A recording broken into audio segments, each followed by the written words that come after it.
जय हिंद।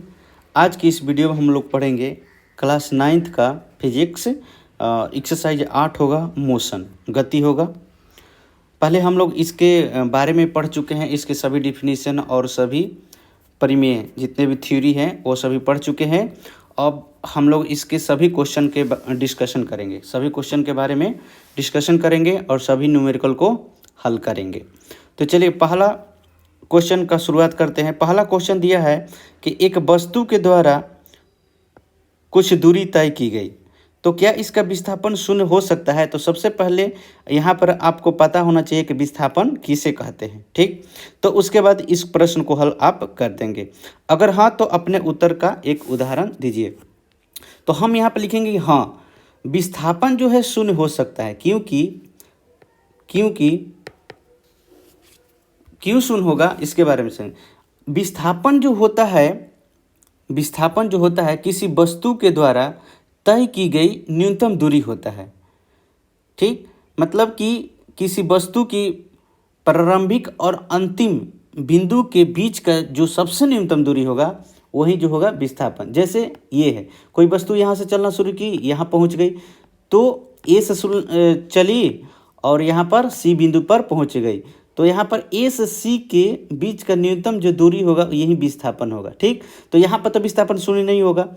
यहाँ पर मान लीजिए अगर 5 चली, यहाँ पर 3 चली, यहाँ पर 4 चली, तो विस्थापन आपका 5 हो जाएगा, ठीक। लेकिन यहाँ पर अगर ऐसा उदाहरण लेना है कि बताना है कि उसका विस्थापन शून्य हो सकता है, तो हम एक वृत्ताकार पथ लेते हैं। वृत्ताकार पथ में कोई वस्तु बिंदु ए से चलना प्रारंभ करती है। कोई वस्तु जो है बिंदु ए से चलना प्रारंभ करती है। अगर ए से चलती है, वो चलते चलते वो क्या वृत्ताकार पथ पर चलेगी, तो पुनः ये क्या होगा, बिंदु ए पर यहाँ पर आ गई, बिंदु ए पर आ गई। तो विस्थापन जो कहता है कि किसी वस्तु के द्वारा तय की गई वो न्यूनतम दूरी। तो यहाँ पर न्यूनतम दूरी क्या हो रहा है, जहाँ से चली वहीं पर आ गई, तो न्यूनतम दूरी क्या हो गया, शून्य हो गया। तो हम यहाँ पर लिख सकते हैं कि एक वस्तु के द्वारा तय की गई दूरी, तो इसका विस्थापन शून्य हो सकता है। हाँ, विस्थापन शून्य हो सकता है। तो ऐसा उदाहरण क्या होगा, तो लिखेंगे कि एक वस्तु किसी वृत्त आकार के किसी पथ पर घूमती है, तब इसका विस्थापन क्या होता है, शून्य हो जाता है। दूसरा नंबर क्वेश्चन लिखेंगे, बनाएंगे कि एक किसान 10 मीटर भुजा वाले एक वर्गाकार खेत की सीमा पर 40 सेकंड में चक्कर लगाता है। ये आपका एक वर्गाकार खेत है, ये वर्गाकार खेत है। अगर बिंदु ए से अगर चलना प्रारंभ करता है और वर्गाकार खेत जो है, तो इसकी सभी भुजा क्या होगा, बराबर होगा। तो 10 मीटर 10 मीटर 10 मीटर और 10 मीटर चलना प्रारंभ करता है, तो पुनः बिंदु ए पर 40 सेकंड में आ जाता है, ठीक, 40 सेकंड में आ जाता है। तो इसका कह रहा है कि 2 मिनट 20 सेकंड के बाद किसान के विस्थापन का परिमाण क्या होगा, विस्थापन का परिमाण क्या होगा। तो देखते हैं इसका विस्थापन का परिमाण क्या होगा। तो विस्थापन जो कहता है, विस्थापन का तो परिभाषा यही होता है कि किसी वस्तु के द्वारा तय की गई वो न्यूनतम दूरी। तो जब कोई वस्तु प्रारंभिक बिंदु से चलता है और अंतिम बिंदु पर पहुंचता है, तो वो उसका न्यूनतम दूरी विस्थापन कहलाएगा। तो सबसे पहले यहाँ पर लिखेंगे, इसका पहले डाटा लिख लेते हैं क्या क्या दिया हुआ है। तो वर्गाकार खेत की भुजा कितना दिया है, भुजा = 10 मीटर। तो दूरी निकलना था, दूरी का मतलब क्या होता है, परिमाप। हमेशा याद रखिएगा, अगर वर्गाकार है या आयताकार है या चतुर्भुजाकार है, ठीक, तो जिसका भुजा दिया है उसका परिमाप निकाल लेंगे, वह उसका दूरी होगा। जितना भुजा है वो सभी भुजा को जोड़ देंगे, तो वहीं उसका क्या होगा, परिमाप, वहीं उसकी दूरी होगी। अगर वृत्ताकार दिया है तो वृत्ताकार का परिधि निकालेंगे, वृत्त का वहीं परिधि उसकी क्या होगा, दूरी होगा। तो यहाँ पर परिमाप निकालते हैं, परिमाप कितना हो जाएगा, तो 4 गुना भुजा, तो कितना हो जाएगा आपका 40 मीटर होगा। अब यहाँ पर कह रहा है कि चूँकि 40 सेकंड में 40 सेकंड में वो एक चक्कर लगाता है। 40 सेकंड में एक चक्कर लगाता है। तो इसलिए 1 सेकंड में कितना चक्कर लगाएगा?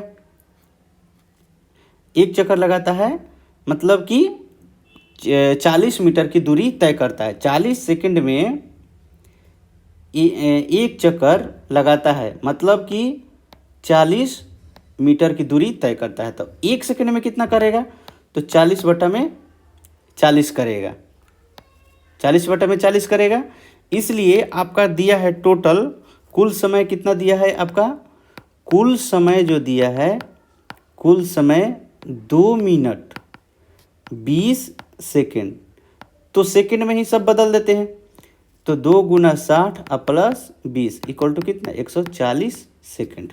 ठीक, तो 140 सेकेंड में कितना दूरी जाएगा? तो 140 सेकेंड में आपका जाएगा 40/40 × 140। कितना जाएगा? 140 मीटर जाएगा। तो कुल चक्कर की संख्या कितना हो जाएगा? कुल चक्कर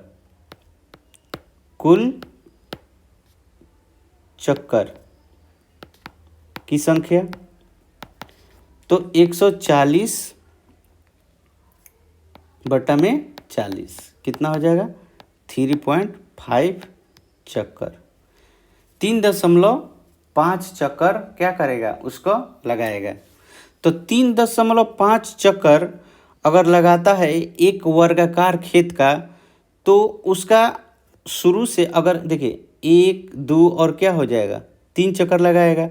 तो शुरुआती और क्या हो जाएगा? जहाँ से शुरू किया और फिर क्या होगा? अंतिम हो जाएगा। तो उसका विस्थापन क्या होगा? वर्गाकार जब खेत है तो इसका विस्थापन जो होगा वर्ग का एक क्या होता है? विकर्ण होता है। वर्ग क्या होता है? विकर्ण होता है। इसका न्यूनतम दूरी जो होता है क्या होता है? वर्ग का विकर्ण होता है। तो यहाँ पर लिखेंगे 140 सेकंड में वह किसान 3.5 चक्कर लगाएगा। तो विस्थापन जो होगा, विस्थापन बराबर होगा वर्ग का विकर्ण। इसलिए कि यही इसका न्यूनतम क्या होगा? न्यूनतम दूरी होगा। न्यूनतम दूरी वर्गाकार रहेगा तो उसका न्यूनतम दूरी क्या होगा? वर्ग का विकर्ण होगा। अगर त्रिभुजाकार रहेगा तो इसका भी क्या होगा? अगर त्रिभुज आपका बनता है समकोण तो वो उसका कर्ण होगा, हाइपोटेनस। तो विकर्ण बराबर क्या होता है? √a² प्लस a² होता है। भुजा स्क्वायर प्लस भुजा स्क्वायर मतलब भुजा √2 होता है। √2 गुना क्या होता है? भुजा होता है। तो भुजा कितना दिया है? 10 मीटर √2।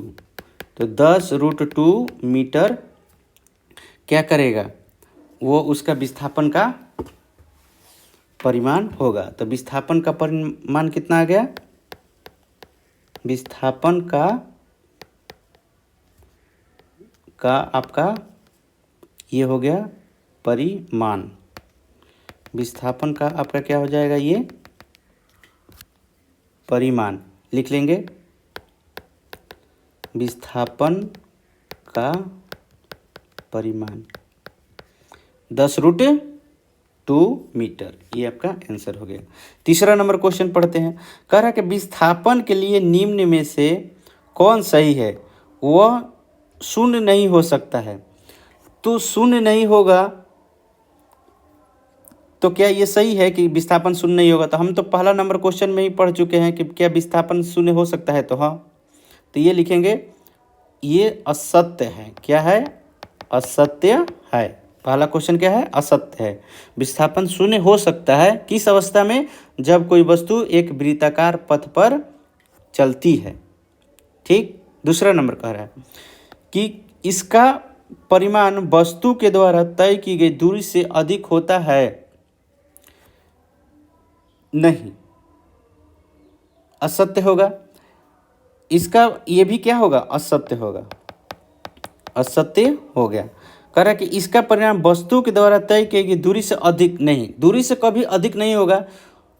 दूरी के बराबर हो सकता है लेकिन अधिक नहीं हो सकता। दूरी के बराबर कब होगा? जब कोई वस्तु सीधी रेखा में चल रही है, तो इसका शुरुआती और अंतिम दूरी क्या होगा? वो उसका विस्थापन होगा।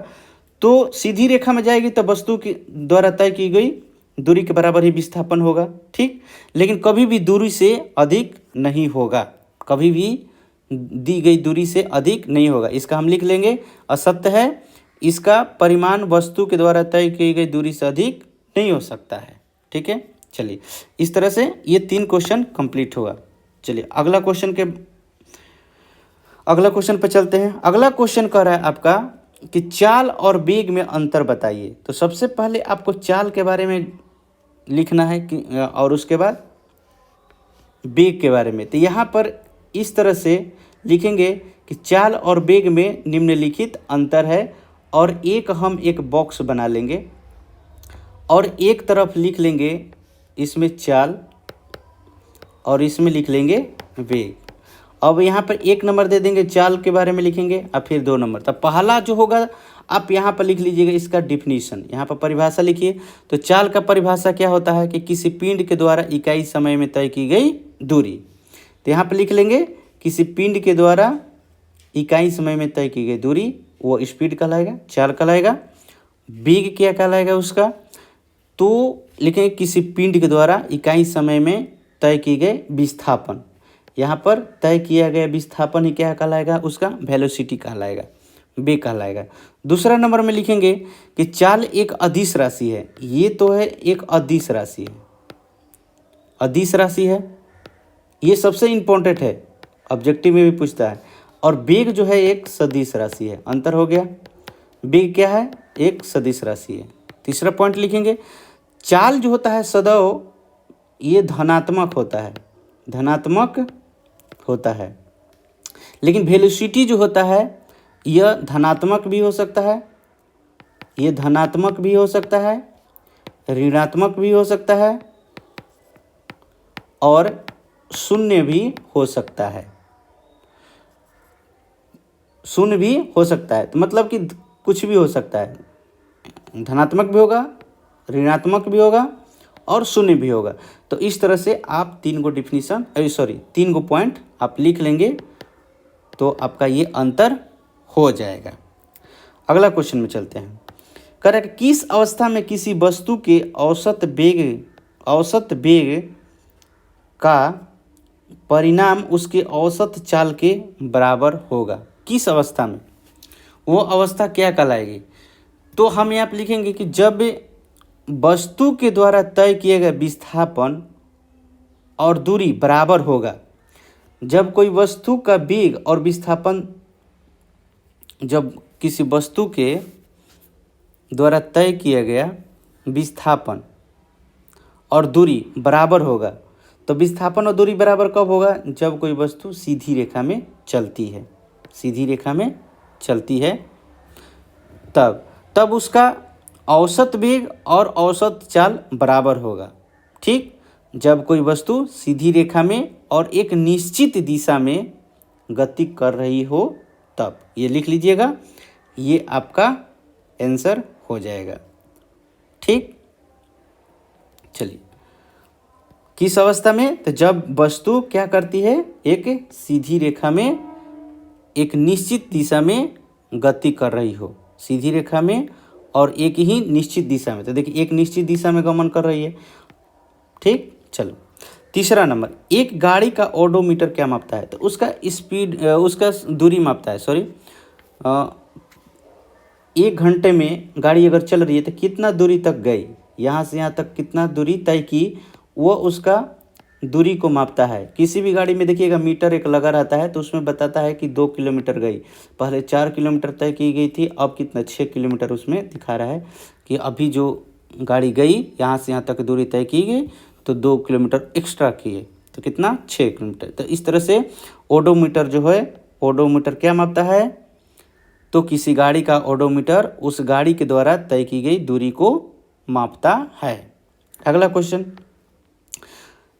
जब वस्तु एक समान गति में होती है तब इसका मार्ग कैसा दिखाई देता है।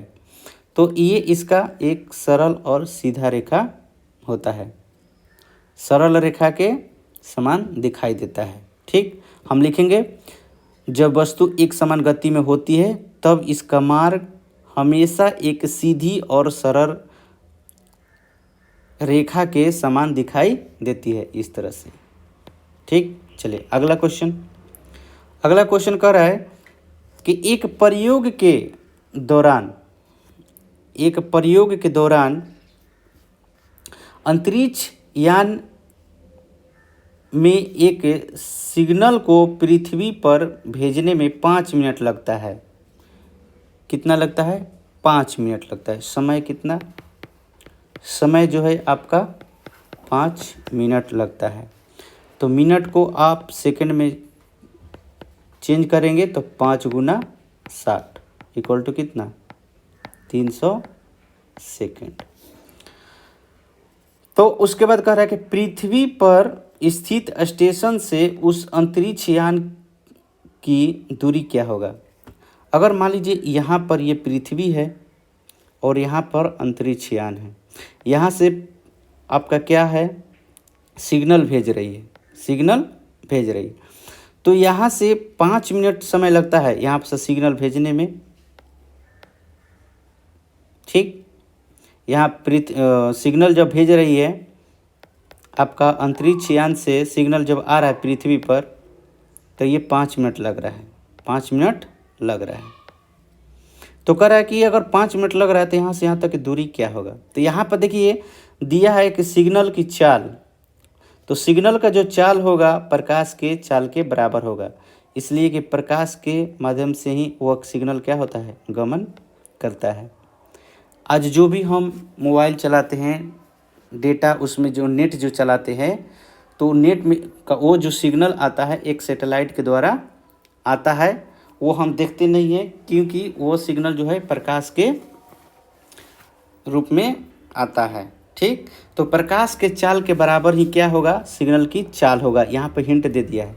तो दूरी बराबर क्या होता है, सबसे पहले दूरी जो बराबर होता है चाल गुना समय होता है, चाल गुना समय होता है, स्पीड इंटू टाइम। ठीक, तो आपका स्पीड कितना हुआ, 3 × 10⁸ मीटर पर सेकेंड, और समय कितना हुआ, 300 सेकेंड। ध्यान दीजिएगा यहाँ पर आपका 5 मिनट दिया है, तो हमने सेकंड में इसलिए चेंज किया कि हमारा जो स्पीड क्या है, सेकंड में है। तो अगर मिनट में रहता तो हम मिनट में ही छोड़ देते, अगर आवर में रहता तो हम आवर में चेंज करते। तो हमारा ये इकाई देखना बहुत ही जरूरी है, यूनिट की किस यूनिट में दिया हुआ है। ठीक, तो चलिए अब हम इसको सॉल्यूशन कर लेंगे। तो आपका कितना हो जाएगा, 9 × 000 है, 9 × 2 को 0 है ना, तो तितरी का क्या हो जाएगा, ये 9 हो जाएगा, 9 हो जाएगा। और 2 को 0 है तो यहाँ पर तो 8 गो है 0, 8 को 0 है, 2 को 0 और बढ़ गया तो कितना हो जाएगा, 8 2 10 हो जाएगा। 10 मीटर पर मीटर होगा, पर सेकंड नहीं, इसलिए वो तो चाल में होता है। आपका देखिए सेकंड और सेकंड कट गया, कैसे, ये बटे में है और ये ऊपर है। देखिए मीटर पर सेकंड का मतलब हुआ कि मीटर बाई सेकंड, और वहाँ पर 1 सेकंड है। ठीक, तो सेकंड क्या हो गया, कैंसिल हो गया, तो क्या हो गया, मीटर। दूरी क्या हो गया, मीटर में आपका आ गया, मीटर पर सेकंड आ गया। अगर आप इसको किलोमीटर में कन्वर्ट करना चाहते हैं तो 1000 से क्या करना होगा, भाग देना होगा। 1000 से भाग दीजिएगा, तो 1000 से भाग दीजिएगा तो इसका मतलब 3 गो 0 कट जाएगा। तो यहाँ से 3 गो 0, जैसे ही आपका 3 0 ख़त्म होगा, यहाँ से 3 0 ख़त्म हो जाएगा, तो 9 × 10 के पावर कितना हो जाएगा, 7। ये हो जाएगा आपका किलोमीटर में आ जाएगा। ठीक, चलिए तो इस तरह से आपका 5वां क्वेश्चन भी बन गया। चलिए अब नेक्स्ट क्वेश्चन में चलते हैं। नेक्स्ट क्वेश्चन कर रहा है, ये आपका नेक्स्ट क्वेश्चन कि आप पे किसी वस्तु के बारे में कब कहेंगे कि एक समान त्वरण से गति में है और एक असमान त्वरण से गति में है, इसको हम कब कहेंगे। तो पहला क्वेश्चन आपका जो होगा, हम लिखेंगे कि जब किसी वस्तु का वेग एक समान दर से परिवर्तन होता है। एक समान दर से क्या होता है?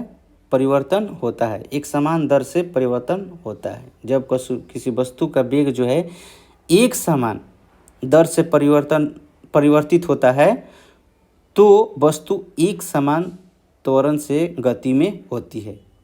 ये हम लिखेंगे इसके बारे में। ठीक।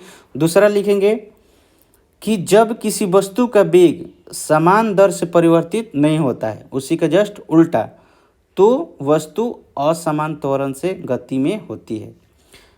ठीक है। ये क्वेश्चन एक दूसरे के क्या है? विपरीत है।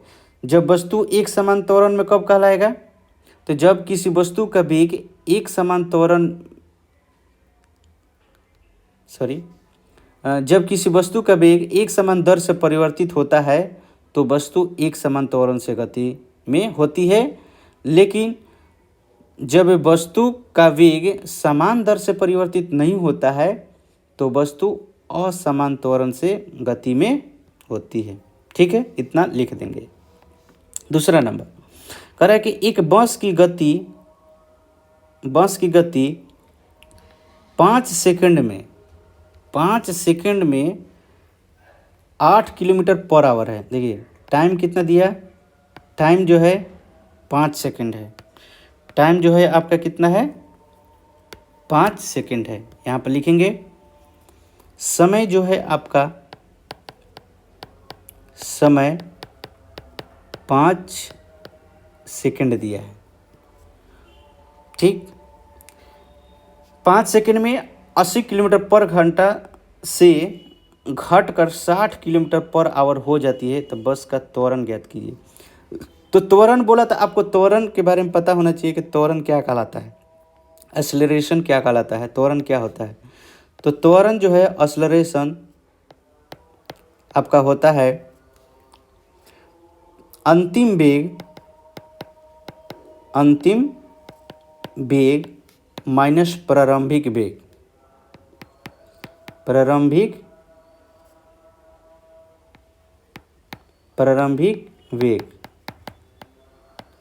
बटा समय। यहाँ पे लिखिएगा प्रारंभिक वेग। ठीक। अंतिम वेग और क्या लिखेगा? प्रारंभिक वेग। सॉरी, वहाँ पर गलती लिखा है। अंतिम वेग माइनस प्रारंभिक वेग लिखिएगा और बट्टा में क्या होगा? समय। तो यहाँ पर आपका जो दिया है प्रारंभिक वेग और अंतिम वेग, पहले जो है 5 सेकंड में 80 किलोमीटर प्रारंभिक वेग कितना था? 8 किलोमीटर, सॉरी 80 किलोमीटर पर घंटा। आपका बुक में जो दिया है 80 किलोमीटर, ये इन्वर्स दिया है, तो इसका मतलब होता है पर, मतलब कि ये बट्टे में है। ये क्या है? किलोमीटर ऐसे है, बट्टे में वो आवर है, पर आवर इसको बोलते हैं, मतलब 1 घंटा में उतना तय करती है। ठीक। उसके बाद इसका घट जाता है 5 सेकंड में, तो अंतिम वेग कितना हो जाता है? अंतिम वेग कितना? 60 kilometre per hour, 60 kilometre per hour. और आप ये ध्यान में रखिएगा कि त्वरण का जो होता है SI यूनिट मीटर पर सेकंड स्क्वायर होता है, मीटर पर सेकंड स्क्वायर होता है। तो मीटर पर सेकंड स्क्वायर होता है और यहाँ पर दिया है किलोमीटर पर आवर दिया है, तो हमको क्या करना होगा कि इसको भी मीटर पर सेकंड में आपको इसको चेंज करना होगा। तो हम थोड़ा सा एक बात बता देते हैं। मीटर पर सेकंड में चेंज करने के लिए सबसे आसान क्या होगा है कि जैसे 1 किलोमीटर दिया है, 1 किलोमीटर पर आवर को मीटर पर सेकंड में चेंज करने के लिए 5/18 से मल्टीप्लाई कर दीजिएगा। 5/18 से मल्टीप्लाई कर दीजिएगा और 1 मीटर पर सेकंड को किलोमीटर में बदलने के लिए आप क्या कीजिएगा कि 18/5 से आप मल्टीप्लाई कर दीजिएगा, जस्ट उसका उल्टा। ठीक, ये कैसे होता है ये हम आपको बताते हैं। तो अगर किलोमीटर को मीटर में चेंज कीजिएगा तो 1000 से गुना होगा। अगर आवर दिया है, घंटा दिया है, तो उसको सेकंड में बदलने के लिए 60 गुना 60 से भाग देंगे। तो देखिए 2 जीरो से 2 जीरो क्या हो गया, कैंसिल हो गया।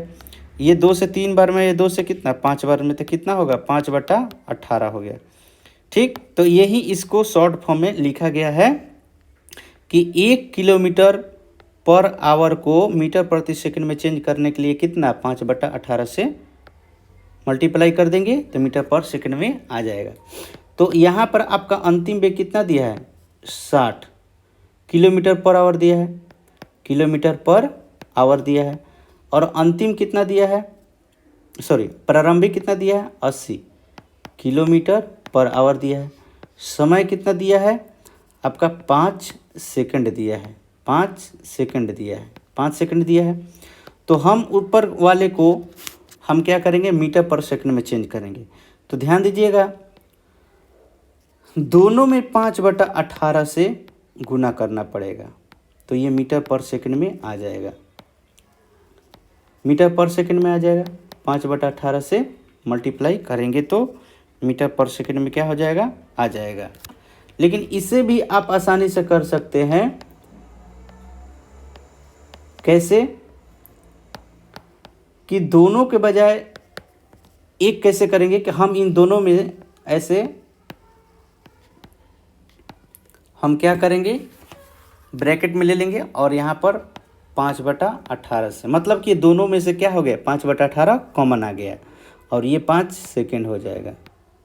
ठीक, तो ये भी मीटर पर सेकंड में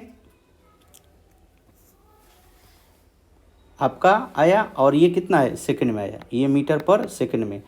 ठीक, चलो अब हम इसको बनाते हैं। तो ऊपर को अगर घटाएंगे तो कितना हो जाएगा -20 हो जाएगा, मल्टीप्लाई कितना हो जाएगा 5/18 और नीचे में कितना हो जाएगा 5। ठीक, तो ये 18 नीचे चला जाएगा और मीटर पर क्या हो जाएगा अब सेकंड स्क्वायर हो जाएगा, इसलिए कि ये सेकंड और ये सेकंड ये दोनों मिलकर क्या हो जाएगा स्क्वायर हो जाएगा, इसलिए कि इसका भी सेकंड जो है नीचे आ जाएगा। तो अब यहाँ पर क्या हो जाएगा -20 बाई ये 18, ऊपर में 5 5 5 कैंसिल हो जाएगा।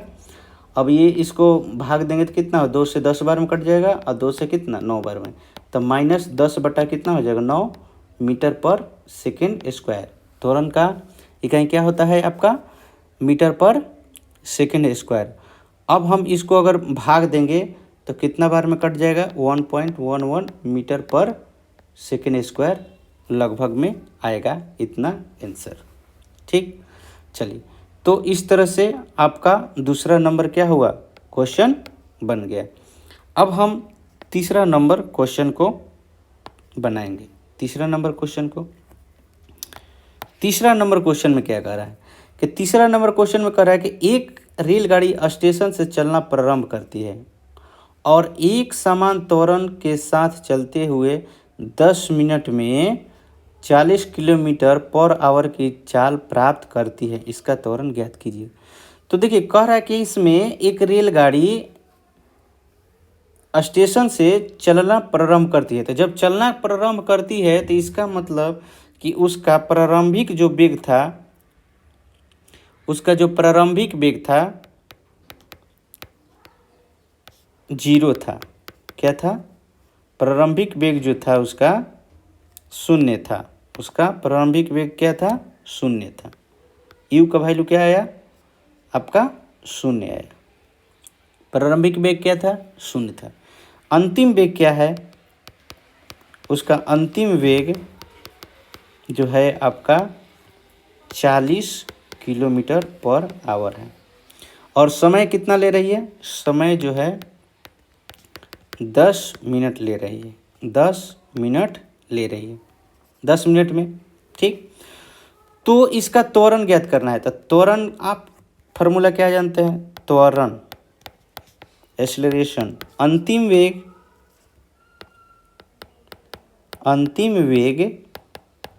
माइनस प्रारंभिक वेग बाई समय। तो ये क्या आ जाएगा? त्वरण मीटर पर सेकंड स्क्वायर में आएगा, सेकंड स्क्वायर में। लेकिन यहाँ पर किलोमीटर पर आवर दिया है, तो हम क्या करेंगे? 40 गुना 5/18 से मल्टीप्लाई कर देंगे, और इसको सेकंड में बदलने के लिए 10 गुना 60 से। तो ये कितना हो जाएगा? 600 सेकंड आ जाएगा। ठीक, चलो, तो अंतिम वेग कितना आ जाएगा? 40 गुना 5/18, और समय कितना आ जाएगा? 600। प्रारंभिक वेग कितना है? 0, और क्या आ जाएगा? मीटर पर सेकंड स्क्वायर में। ठीक, चलिए अब इसको हम सोल्यूशन करते हैं। तो 0 घटेगा तो सेम टू सेम रहेगा। 40 गुना 5 कितना हो जाएगा? 18, और नीचे कितना है? 600। तो ये 18 क्या होगा? नीचे आएगा। 40 गुना 5/600 गुना 18, अब इसको 18।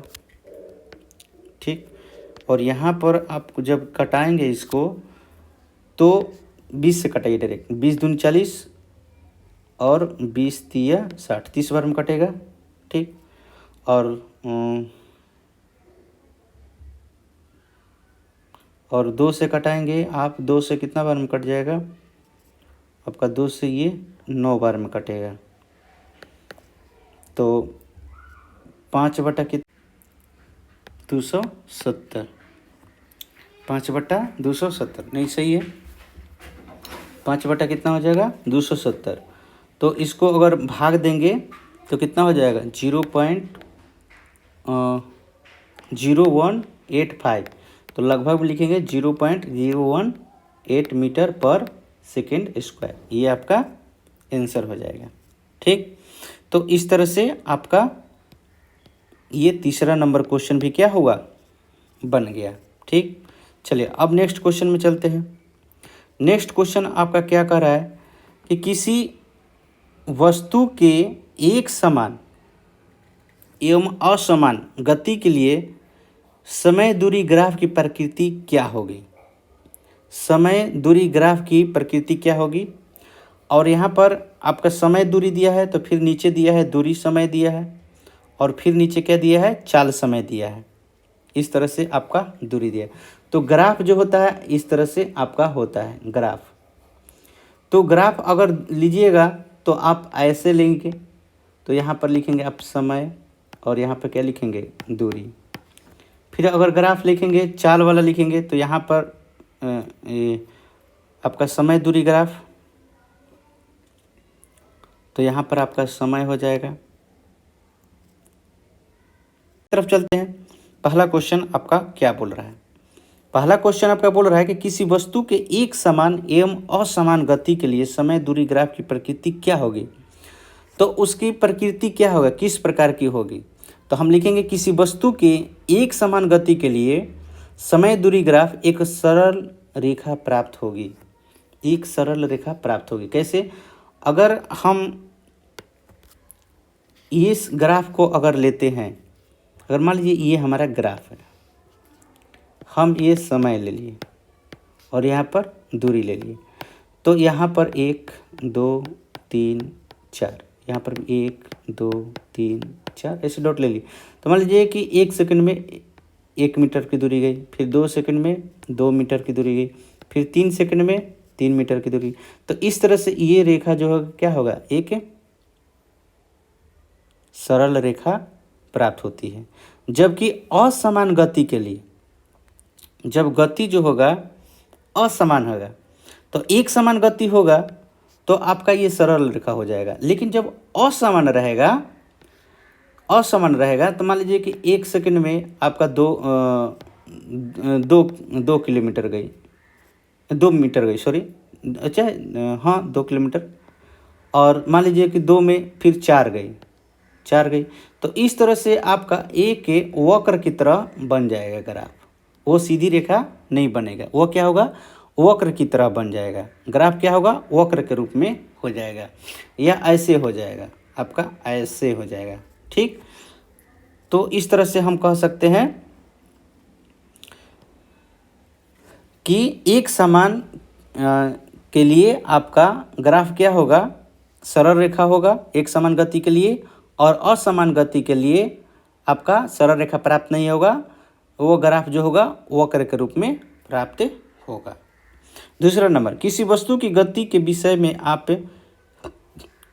क्या कह सकते हैं जबकि दूरी समय ग्राफ समय अक्ष के समानांतर एक सरल रेखा प्राप्त करती है। तो यहाँ पर दूरी ग्राफ जो है समय अक्ष के समानांतर एक सरल रेखा जब प्राप्त करेगी तो समय का मान बदलने पर भी वस्तु की स्थिति वही रहेगी। समय बदला लेकिन वस्तु की स्थिति जो है ज्यों का त्यों रहा। वस्तु यहाँ पर है तो यहीं पर है, वस्तु अगर यहाँ पर है यहीं पर है, समय बदल रहा है, आपका समय क्या है, बदल रहा है। सॉरी, ग्राफ गलत बन रहा। अगर मान लीजिए कि ये आपका समय है और ये आपका दूरी है, ठीक, तो इसमें कह रहा है कि किसी वस्तु की गति के विषय में आप क्या कहेंगे कि जिसका दूरी समय ग्राफ समय अक्ष के समानांतर है। समय अक्ष के समानांतर मतलब इस तरह से है। तो कहने का मतलब कि समय तो बढ़ रहा है, समय बढ़ रहा है, समय क्या है, बढ़ रहा है, 1-2 मीटर 2 सेकेंड 3 सेकेंड 4 सेकेंड ऐसे समय बढ़ते जा रहा है। लेकिन वस्तु जो है क्या है, ज्यों की त्यों है अपनी ही स्थिति में। अगर 5 किलोमीटर यहाँ से डिस्टेंस पर थी तो 5 किलोमीटर के ही डिस्टेंस पर है, तो इस तरह से इसका क्या होगा, समानांतर होगा। तो यहाँ पर लिख लेंगे कि ऐसी वस्तु विरामावस्था में होती है जब वस्तु की गति में कोई परिवर्तित नहीं है। वस्तु में कोई गति नहीं हो रही है तो वस्तु क्या है, विरामावस्था में है, क्योंकि समय का मान बदलने पर भी वस्तु की स्थिति वहीं रहती है। वस्तु क्या है, ज्यों के त्यों वहीं पर है। अगला क्वेश्चन कह रहा है कि किसी वस्तु की गति के विषय में आप क्या कहेंगे, आप क्या कहेंगे जिसका चाल समय ग्राफ समय अक्ष के समानांतर एक सरल रेखा है। तो हम इसके बारे में क्या कहेंगे कि इसके बारे में कहेंगे कि वस्तु नियत चाल से गति कर रही है। इस स्थिति में वस्तु क्या है, वस्तु का त्वरण जो है शून्य है, मतलब कि उसका चाल जो है बढ़ नहीं रहा है। अगर 5 किलोमीटर है तो 5 किलोमीटर है, सॉरी उसका जो चाल है 5 किलोमीटर पर आवर, तो 5 किलोमीटर पर आवर से वो चल रही है। उसका जो चाल है वो बदल ही नहीं रहा है। अगर 6 किलोमीटर पर आवर से चल रही है तो 6 किलोमीटर पर आवर से वो चल रही है। मतलब कि शुरुआती अगर उसका वेग 5 किलोमीटर पर आवर है तो अंतिम भी वेग है 5 किलोमीटर पर आवर। तो इसका त्वरण क्या हो जाएगा, अंतिम वेग माइनस प्रारंभिक वेग, और समय मान लीजिए समय बदल रहा है। इसमें क्या कर रहा है कि आप क्या कहेंगे जिसका समय ग्राफ के सरल रेखा में है, तो वस्तु की गति क्या है, समान है और एक समान है और समय बदल रहा है समय। तो यहाँ पर अगर मान लीजिए कि समय 5 सेकंड लगा, ठीक, 6 सेकंड, तो यहाँ पर क्या होगा, 0 हो जाएगा। तो आपका त्वरण क्या हो जाएगा, आपका शून्य हो जाएगा। त्वरण क्या हो जाएगा, शून्य हो जाएगा। तो हम यहाँ पर लिखेंगे कि वस्तु नियत चाल से गति कर रही है। इस स्थिति में वस्तु का त्वरण क्या होगा, शून्य होगा। अगला क्वेश्चन क्या कर रहा है कि वेग समय ग्राफ के नीचे के क्षेत्र से मापी गई राशि क्या कहलाती है। तो वेग समय ग्राफ के नीचे के क्षेत्र से मापी गई राशि जो होती है उस वस्तु की तय की गई दूरी होती है। वस्तु की तय की गई क्या होती है, वो दूरी होती है। वस्तु की तय की गई वह एक दूरी होती है, ठीक। चले, तो इस तरह से आपका ये क्वेश्चन कंप्लीट हो गया, ये भी क्वेश्चन आपका कंप्लीट हो गया। अब हम लोग चलते हैं अगले क्वेश्चन की तरफ। अगला क्वेश्चन आपका क्या है,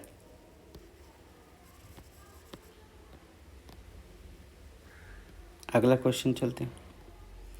अगला क्वेश्चन ये रहा आपके सामने। कह रहा है कि कोई बस विरामावस्था से चलना प्रारंभ करती है। तो विरामावस्था से चलना प्रारंभ करती है, इसका प्रारंभिक वेग जो है क्या है, शून्य है। प्रारंभिक वेग क्या है, शून्य है। इसका प्रारंभिक वेग क्या होगा, इसका प्रारंभिक वेग जो होगा शून्य होगा। ठीक, उसके बाद कह रहा है कि 2 मिनट में, मतलब कि समय कितना लगा, समय जो है 2 मिनट, 2 मिनट लगा। इसका मतलब कि 60 दूनी 120 सेकंड लगा, 120 सेकंड। तो उसका अंतिम जो है वेग, अंतिम वेग क्या है, सॉरी अंतिम वेग नहीं दिया है, उसका त्वरण दिया है कि इतना के समान त्वरण से चलती है। तो इसमें बताना है आपको, परिकलन कीजिए कि प्राप्त की गई चाल और तय की गई दूरी बताना है। प्राप्त की गई चाल और दूरी बताना है, प्राप्त की गई चाल और दूरी बताना है। तो यहाँ पर प्राप्त की गई चाल और दूरी के लिए आपको अंतिम वेग चाहिए। आपका क्या चाहिए, अंतिम वेग, अंतिम वेग आपका चाहिए। तो यहाँ पर त्वरण दिया है, त्वरण आपका दिया है 0.1 मीटर पर सेकेंड स्क्वायर, आपका त्वरण दिया है। अब इसमें सोचना है आपको कि हमारे पास प्रारंभिक वेग 0 है, समय आपका 120 सेकेंड है और त्वरण दिया है। तो अब यहाँ पर प्राप्त की गई चाल ज्ञात करना है, आपका चाल ज्ञात करना है, प्राप्त की गई चाल मतलब कि अंतिम इसका वेग क्या था, और तय की गई दूरी ज्ञात करना है। तो यहाँ पर दूरी जो होगा, आप अब गति के समीकरण में आप पढ़े हैं कि दूरी को यहाँ पर क्या एस द्वारा सूचित किया गया है।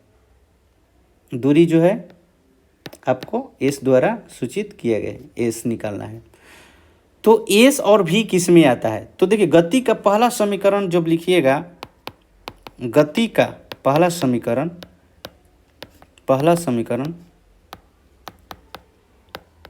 तो पहला समीकरण क्या होता है, सॉरी पहला समीकरण जो है v equal to u plus a t. तो देखिए यहाँ से आपका अंतिम वेग का वैल्यू निकल जाएगा, v का वैल्यू निकल जाएगा। तो v इक्वल टू क्या लिखेंगे, 0 प्लस ए का मान कितना 0.1 मीटर पर सेकेंड है, सेकेंड स्क्वायर है, मल्टीप्लाई आपका समय कितना 120 सेकेंड है, 120 क्या है, सेकेंड है। तो यहाँ से आपका भी जो है 12 मीटर पर सेकेंड आ जाता है। ठीक, इसमें अगर मल्टीप्लाई करेंगे तो एक जीरो से जो है एगो ये पॉइंट कैंसिल हो जाएगा। नहीं तो आप बनाना चाहेंगे तो ऐसे लिखिएगा, पॉइंट हटाने के लिए 10 हो जाएगा गुना 120, तो जीरो से जीरो कैंसिल हो जाएगा, ये 12 मीटर पर सेकेंड आ जाएगा। ठीक, तो गति के पहला समीकरण से आपका क्या मिल गया, आपका भी का मान मिल गया, अंतिम वेग मतलब कि प्राप्त की गई चाल। ठीक, 2 मिनट में उसने कितना चाल उसका हुआ। अब कह रहे हैं कि दूरी निकालिए। तो दूरी के लिए आपका गति का तीसरा समीकरण में दिया है, आपका गति का तीसरा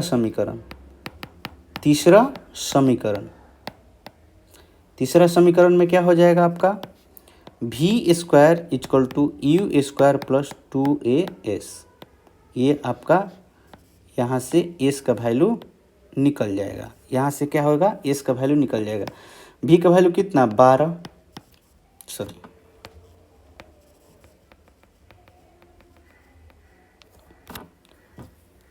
ठीक, तो यहाँ पर v का वैल्यू कितना आ जाएगा, आपका 12 दिया हुआ है, तो 12 लिख लेंगे इक्वल टू u का वैल्यू 0, प्रारंभिक वेग क्या है आपका 0 है, प्लस 2 मल्टीप्लाई a का वैल्यू क्या है, तो a का जो वैल्यू है आपका 0.1, 1 है, और s का वैल्यू निकालना है। s का वैल्यू क्या करना है, आपको निकालना है। तो ये 12 हो जाएगा इक्वल टू, यहाँ पर 0 इसमें ऐड करेंगे तो कोई प्रभाव नहीं पड़ेगा, तो कितना हो जाएगा 0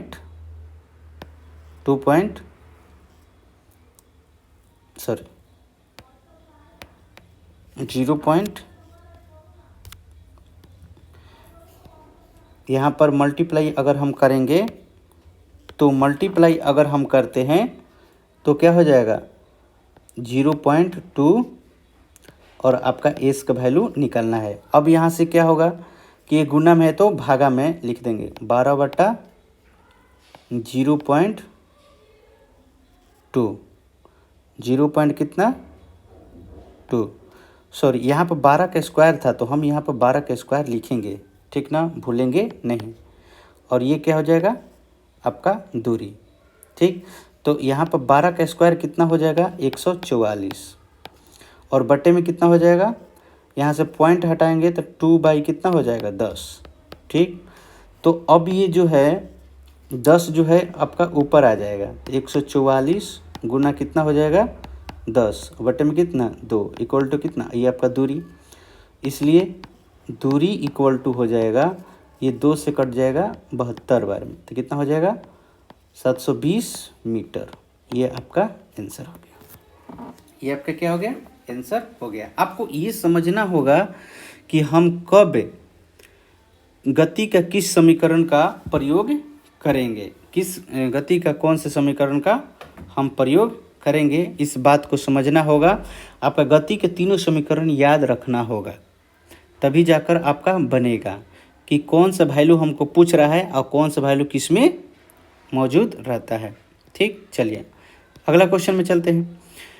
कह रहा है कि कोई रेलगाड़ी 90 किलोमीटर पर आवर की चाल से चल रही है, मतलब कि इसका प्रारंभिक जो वेग है, प्रारंभिक वेग जो है 90 किलोमीटर पर आवर है और ब्रेक लगाए जाने पर वह उसका जो त्वरण है ए का जो वैल्यू है -0.5 मीटर पर सेकेंड स्क्वायर का एक समान त्वरण उत्पन्न करती है। तो रेलगाड़ी विरामावस्था में आने से पहले कितनी दूरी तय करेगी। अब देखिए यहाँ पर दूरी निकलना है, वहीं एस का वैल्यू, तो अंतिम वेग जो है इसका, अंतिम वेग क्या है 0 है, अंतिम वेग क्या है 0 है। यहाँ पर प्रारंभिक वेग दिया है लेकिन अंतिम वेग क्या है यहाँ पर 0 है।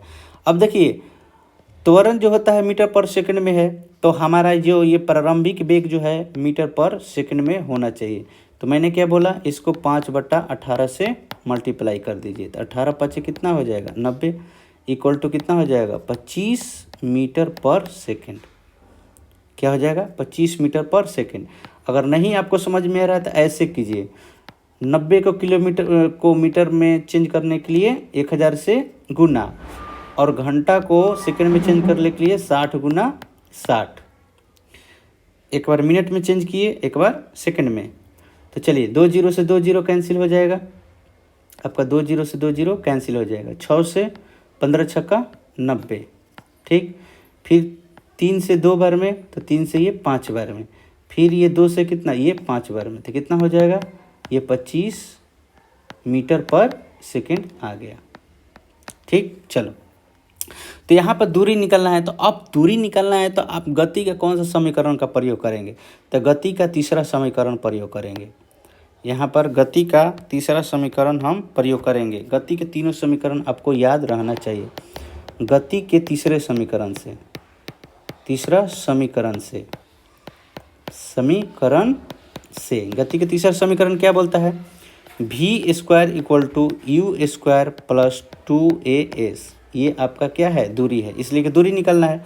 तो v का वैल्यू कितना 0 का स्क्वायर, u का वैल्यू कितना 25 का स्क्वायर, प्लस 2 मल्टीप्लाई त्वरण का मान कितना है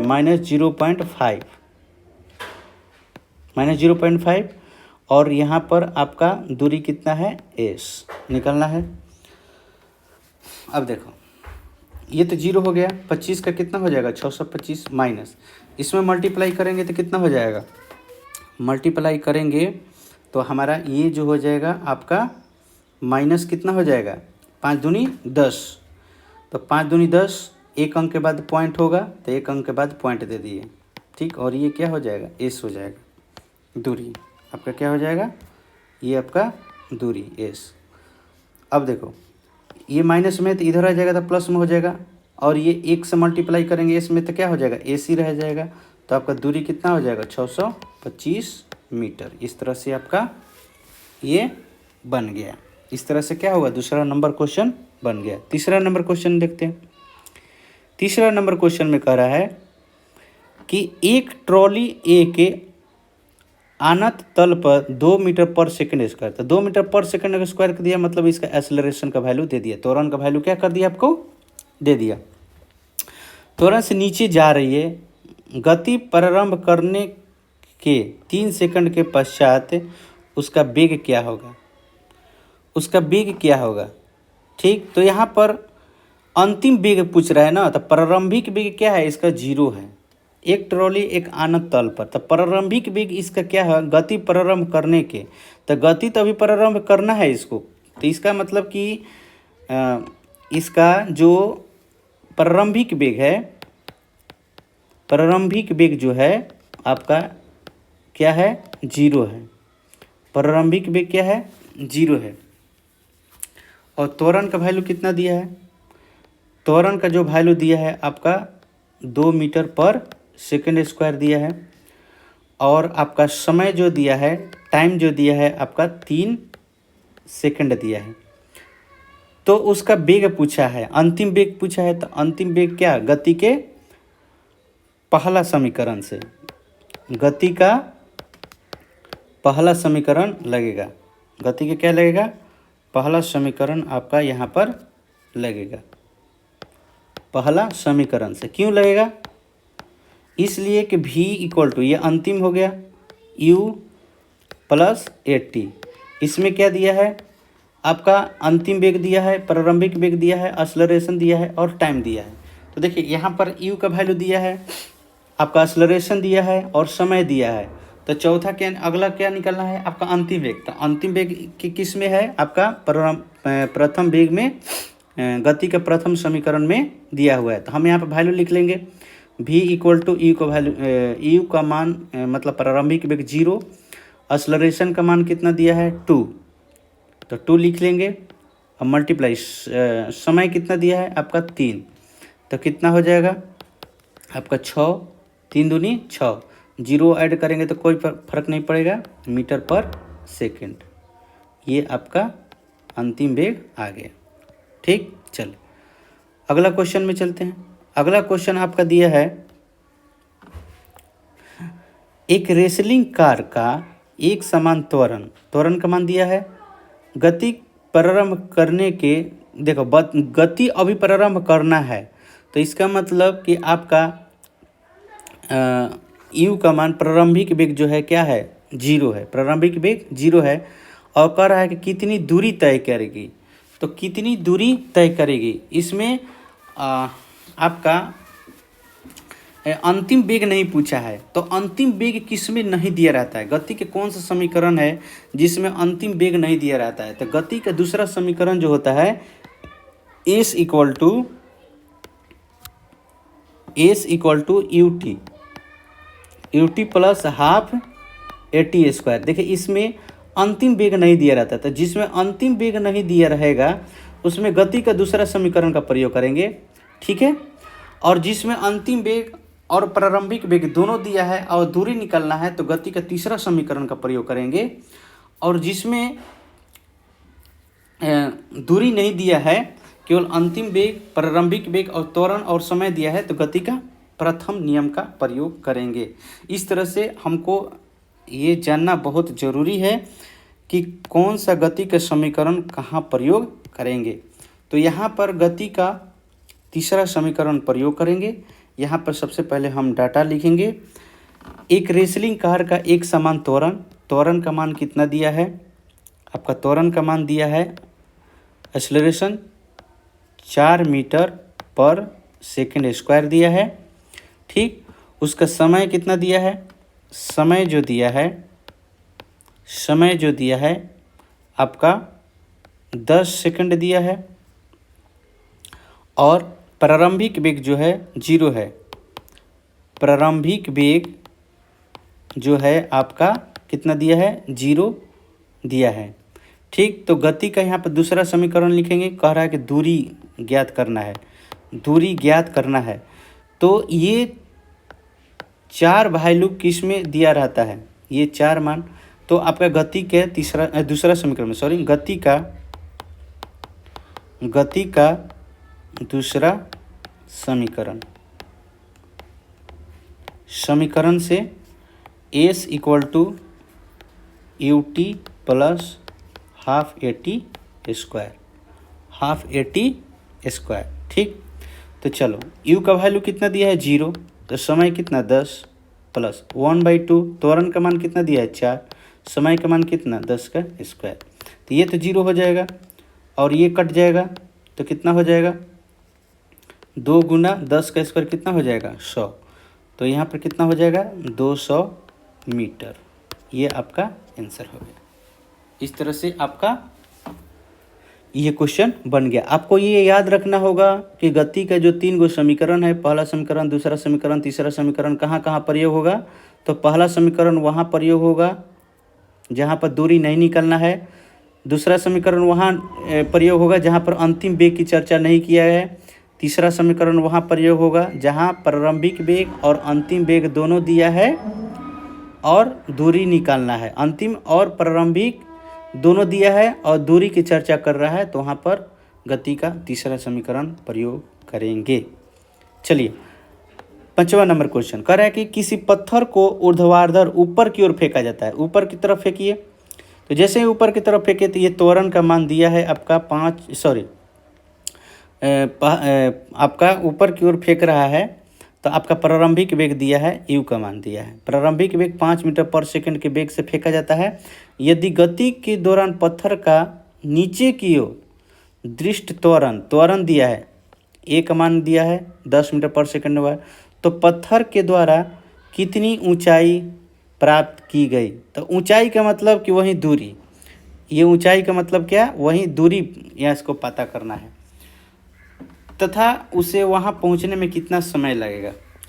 तो देखिए यहाँ पर दूरी दे दिया, अंतिम वेग दे दिया। अंतिम वेग आपका अंतिम वेग तो यहाँ पर 0 हो जाएगा। यहाँ से वस्तु को फेंका गया तो अंतिम यहाँ पर पहुँच गई, तो उसका अंतिम वेग क्या होगा 0 होगा। अंतिम वेग भी पता चल गया, प्रारंभिक वेग भी पता चल गया, और यहाँ पर दूरी निकालना, इसका मतलब कि गति का तीसरा समीकरण का प्रयोग होगा। गति का तीसरा समीकरण का प्रयोग होगा। यहाँ पर अंतिम वेग निकालना है। यहाँ पर ये क्वेश्चन मिस्टेक हुआ कि यहाँ पर अंतिम वेग तो दिया नहीं है, अंतिम वेग तो हमको निकालना होगा इससे। तो अंतिम वेग कैसे निकल जाएगा, तो गति का पहला समीकरण से, गति के पहला समीकरण से अंतिम वेग निकल जाएगा। ठीक, और अंतिम वेग और प्रारंभिक वेग दोनों मिल जाएगा, और त्वरण दिया है, और तो यहाँ से आपका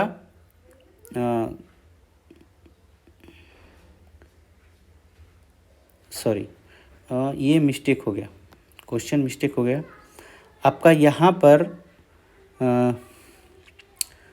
अंतिम वेग जो है 0 है। यहाँ पर समय नहीं दिया है, समय निकालना है आपका। यहाँ पर समय नहीं दिया है, समय आपको निकालना है।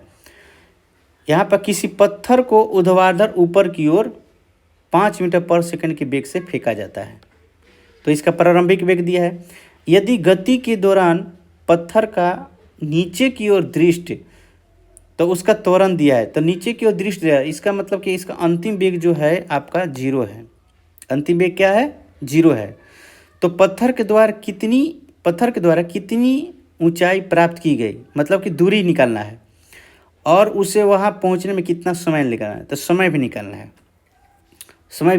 है। तो सबसे पहले हम इसका डाटा लिख लेते हैं। डाटा क्या होगा कि प्रारंभिक वेग जो है आपका, प्रारंभिक वेग जो है 5 मीटर पर सेकंड है। ठीक, अंतिम वेग आपका 0 है। अंतिम वेग 0 है। कैसे 0 है कि कोई वस्तु यहाँ से गई, यहाँ से फेंका गया, और जैसे ही ऊपर जब आप फेंकते हैं तो वहाँ से ऊपर जैसे ही आएगी वो वहाँ पर थोड़े से कुछ क्षण के लिए रुकेगी, तभी ना वापस आएगी।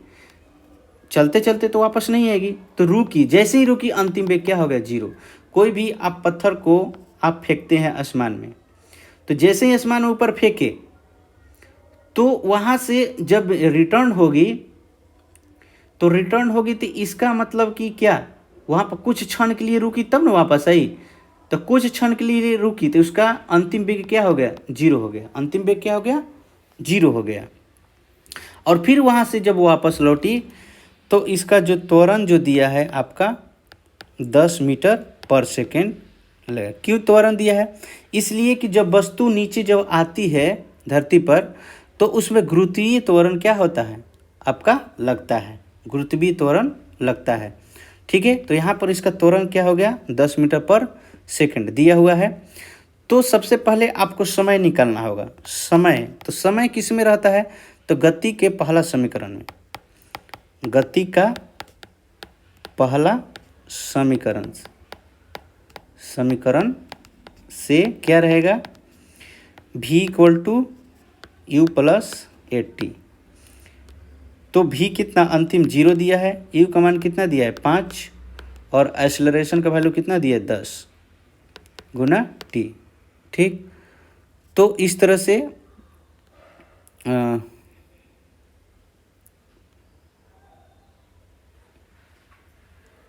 त्वरण यहाँ पर क्या हो जाएगा, माइनस में हो जाएगा, इसलिए कि वो वहाँ से नीचे की तरफ आ रही थी। यहाँ पर त्वरण जो हो जाएगा आपका माइनस में हो जाएगा, सॉरी त्वरण क्या हो जाएगा, माइनस में हो जाएगा।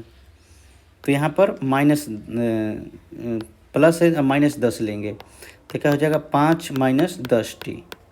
ठीक, ये 0 है, तो यहाँ पर 10t आ जाएगा, माइनस है तो प्लस इधर आ जाएगा, तो t का वैल्यू कितना हो जाएगा 5/10 = 0.5 सेकेंड। ठीक, त्वरण का मान माइनस में होगा, इसलिए कि ऊपर से नीचे आ रहा है, रिवर्स आ रहा है ना, पत्थर क्या हो रहा है, ऊपर से नीचे की ओर आ रहा है, तो त्वरण क्या हो जाएगा यहाँ पर माइनस में आएगा, त्वरण क्या होगा, माइनस में आएगा। ठीक, चलो, तो अब यहाँ पर दूरी निकालना है, तो दूरी के लिए क्या होगा, गति का तीसरा समीकरण, सॉरी यहाँ पर हाँ, गति का तीसरा समीकरण, इसलिए कि अंतिम वेग भी मिला है, प्रारंभिक वेग भी मिला है। गति का दूसरा समीकरण इसलिए प्रयोग नहीं होगा, इसलिए कि उसमें अंतिम वेग की चर्चा नहीं होती है। तो गति का तीसरा समीकरण, गति के क्या होगा यहाँ पर तीसरा समीकरण, कहाँ चला गया सभी, गति का तीसरा समीकरण,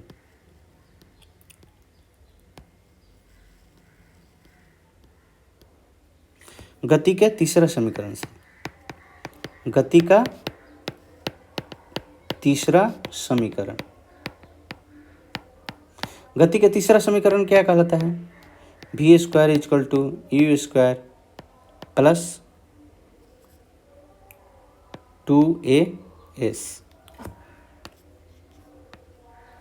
2as दूरी। तो अंतिम वेग क्या था, 0 था, अंतिम वेग क्या था 0, प्रारंभिक वेग कितना 5 का स्क्वायर प्लस 2 × त्वरण कितना था -10 था, और ये दूरी, तो 0 = 25 माइनस कितना हो जाएगा 20, ये माइनस से तो इधर आ जाएगा तो प्लस हो जाएगा 20, और ये कितना हो जाएगा 25, ये गुना में है तो कितना हो जाएगा भागा में आ जाएगा, 25 में कितना हो जाएगा 20, 5 से घटा देंगे, 5 × 25 = 20, तो दूरी कितना हो जाएगा 5/4। अगर हम इसको भागा देंगे तो कितना हो जाएगा 1.25 मीटर। इस तरह से आपका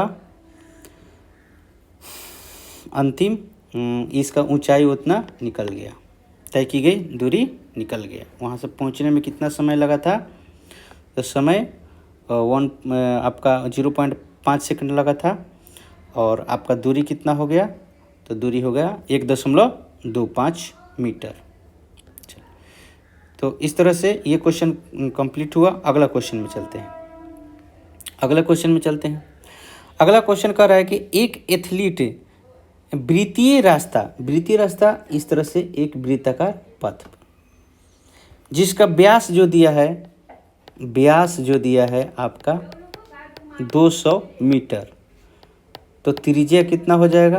त्रिज्या उसका आधा होता है, 2 से भाग कितना 100 मीटर। एक चक्कर लगाती है तो 40 सेकंड लगता है। समय कितना लगता है?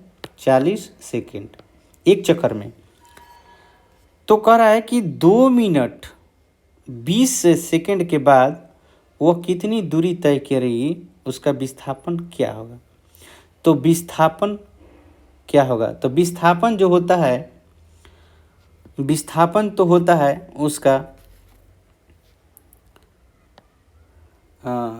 न्यूनतम दूरी।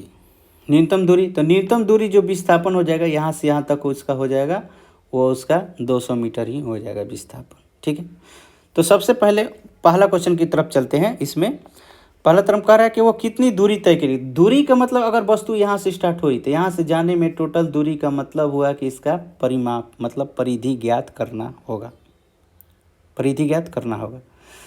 तो परिधि क्या हो जाएगा?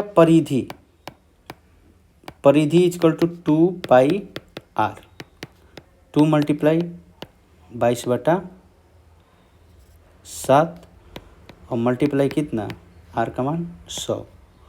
तो यहाँ पर एक चक्कर तय की गई दूरी बराबर वृत्त की परिधि। एक चक्कर में तय की गई दूरी बराबर वृत्त की परिधि। यहाँ पर लिख लेंगे एक चक्कर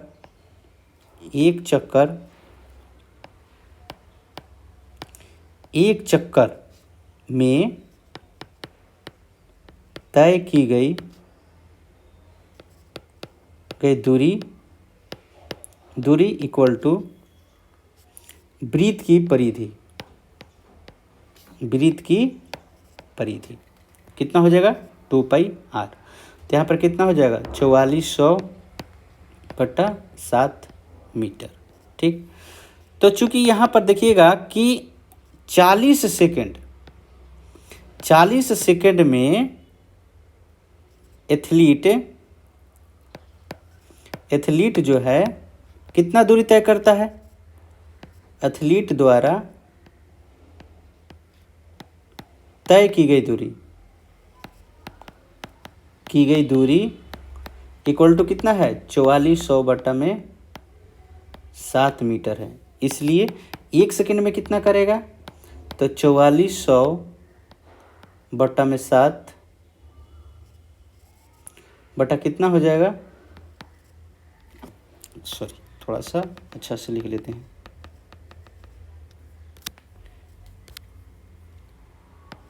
4400/7 कितना हो जाएगा? 40।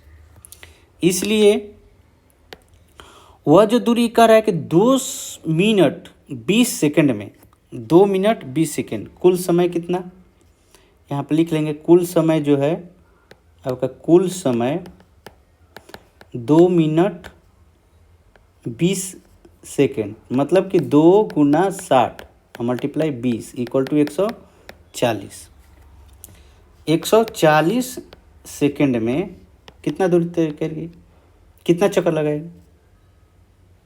सॉरी, कितना दूरी तय करेगी?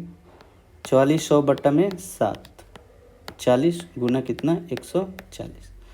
अब हम इसको सॉल्यूशन करते हैं। ये नीचे आ जाएगा तो कितना हो जाएगा? 4400/7 गुना 40 गुना 140। 0 से 0 कैंसिल, 7 से ये 2 बार में कैंसिल हो जाएगा। ठीक, 2 बार में कैंसिल हो गया। अब ये 4 से कितना बार में कट जाएगा? 1100। तो कितना हो जाएगा? 2200 मीटर। 2200 मीटर तय कर रही है। तो चक्कर कितना लगाएगी? कुल चक्कर की संख्या,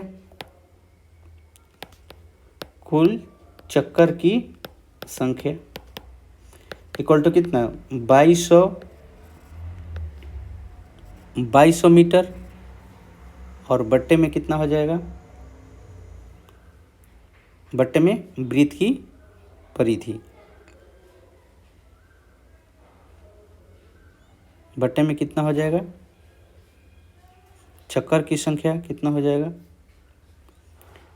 2200/2200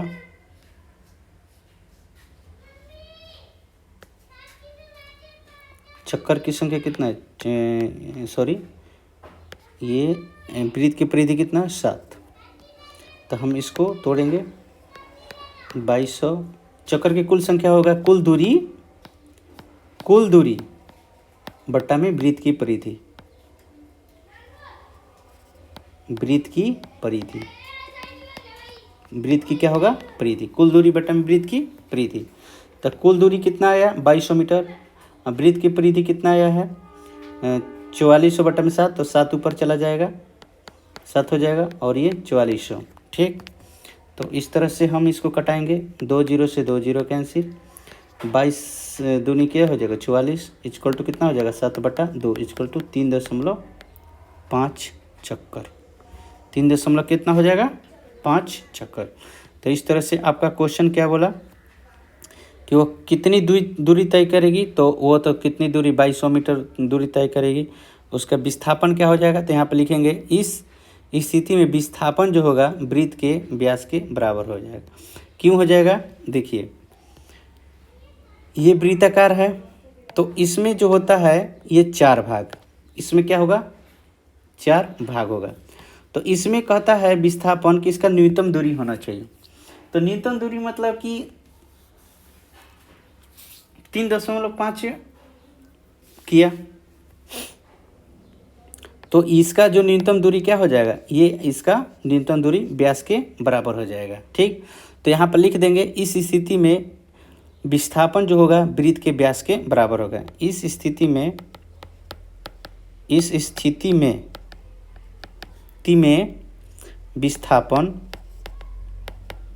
विस्थापन इक्वल टू वृत्त का व्यास कितना हो जाएगा, 200 मीटर आंसर। इस तरह से पहला नंबर क्वेश्चन बन गया। अब दूसरा नंबर क्वेश्चन बनाते हैं। दूसरा नंबर कह रहा है कि 300 मीटर सीधी रास्ते पर जोसेफ जॉगिंग करता हुआ 2 मिनट 50 सेकंड में एक सिरे ए से दूसरे सिरे बी पर पहुंचता है और घूमकर 1 मिनट में 100 मीटर पीछे बिंदु सी पर पहुंचता है। जोसेफ की औसत चाल, तो यहाँ पर औसत चाल का मतलब कुल दूरी बटा में कुल समय।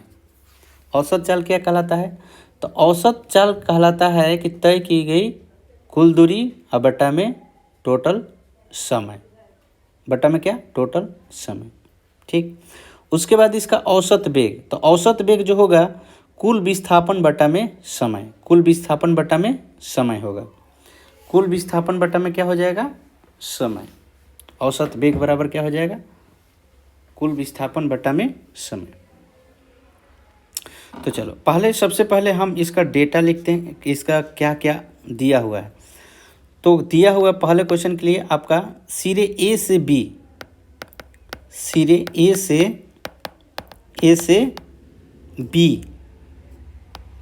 सिरे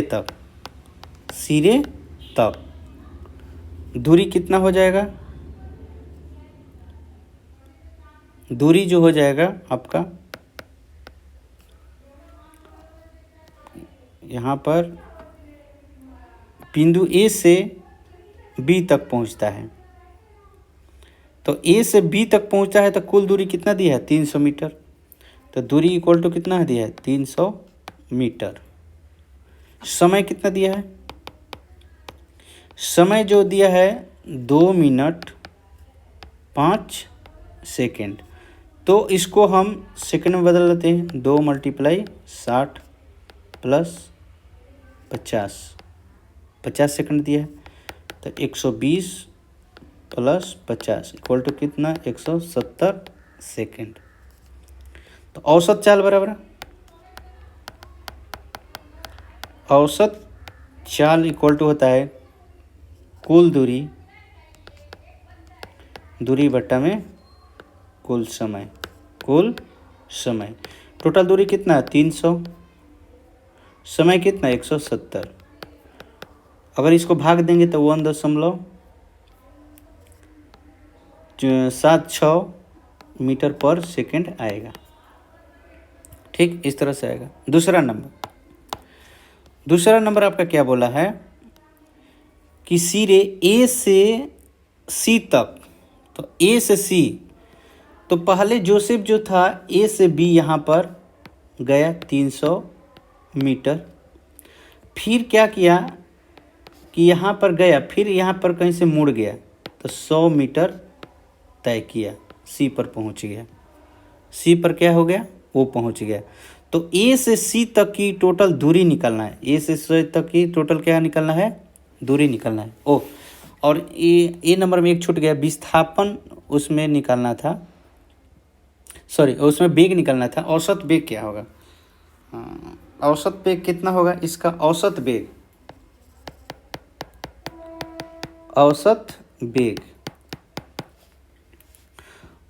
वेग जो होगा आपका कुल विस्थापन बटा में कुल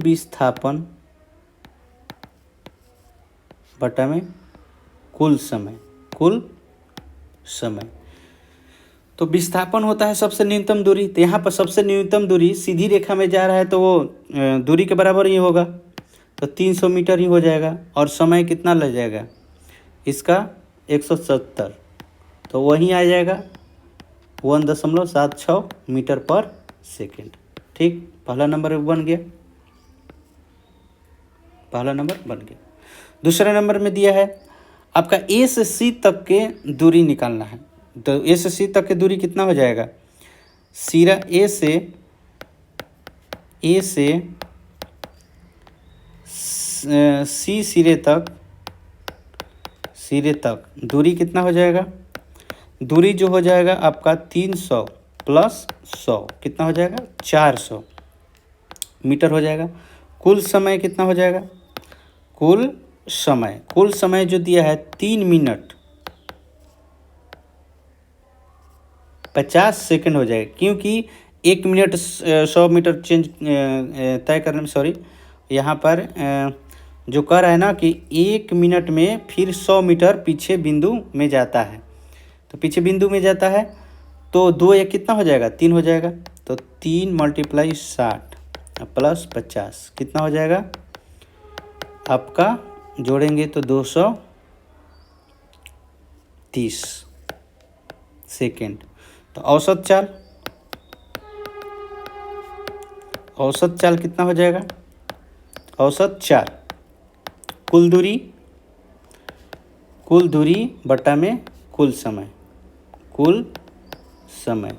तो कुल दूरी कितना हो जाएगा 400 और समय कितना 230, इसको भागा दे दीजिए तो लगभग कितना हो जाएगा 1.74 मीटर पर सेकेंड आ जाएगा। औसत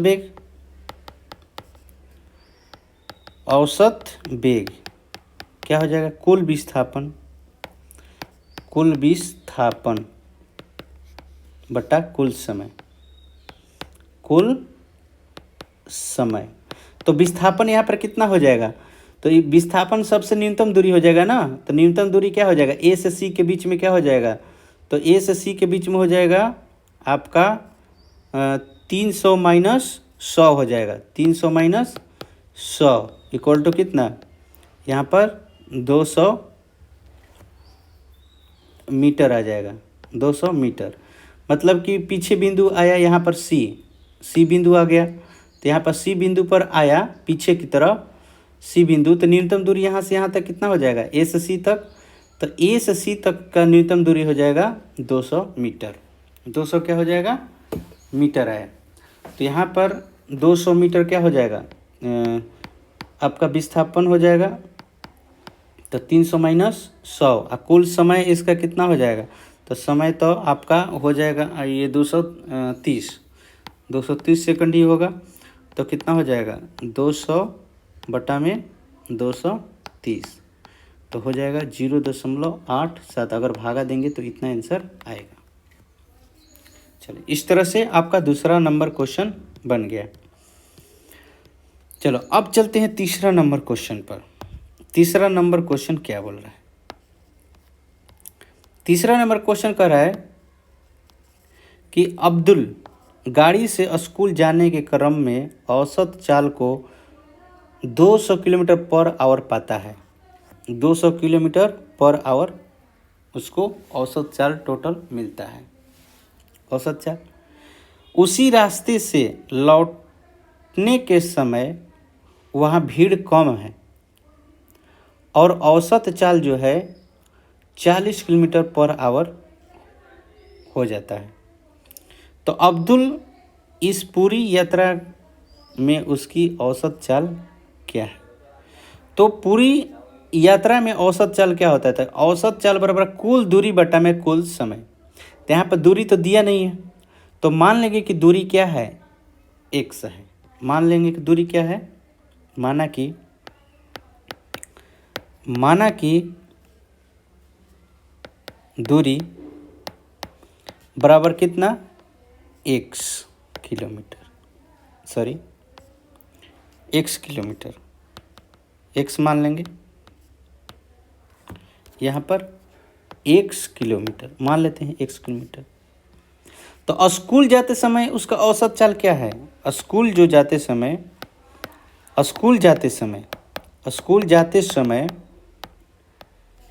औसत चाल क्या है? औसत चाल स्कूल जाते समय औसत चाल 20 किलोमीटर पर आवर है। तो समय कितना हो जाएगा? समय जो हो जाएगा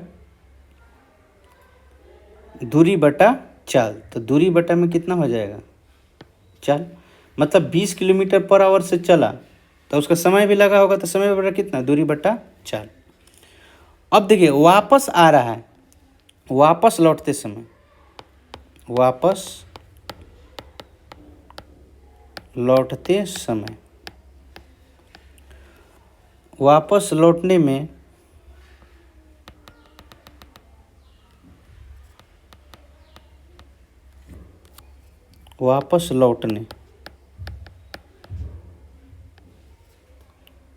में लगा समय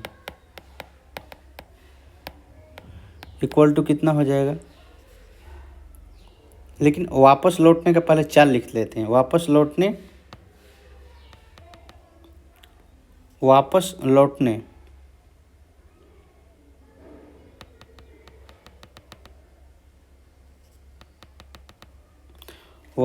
लौटते समय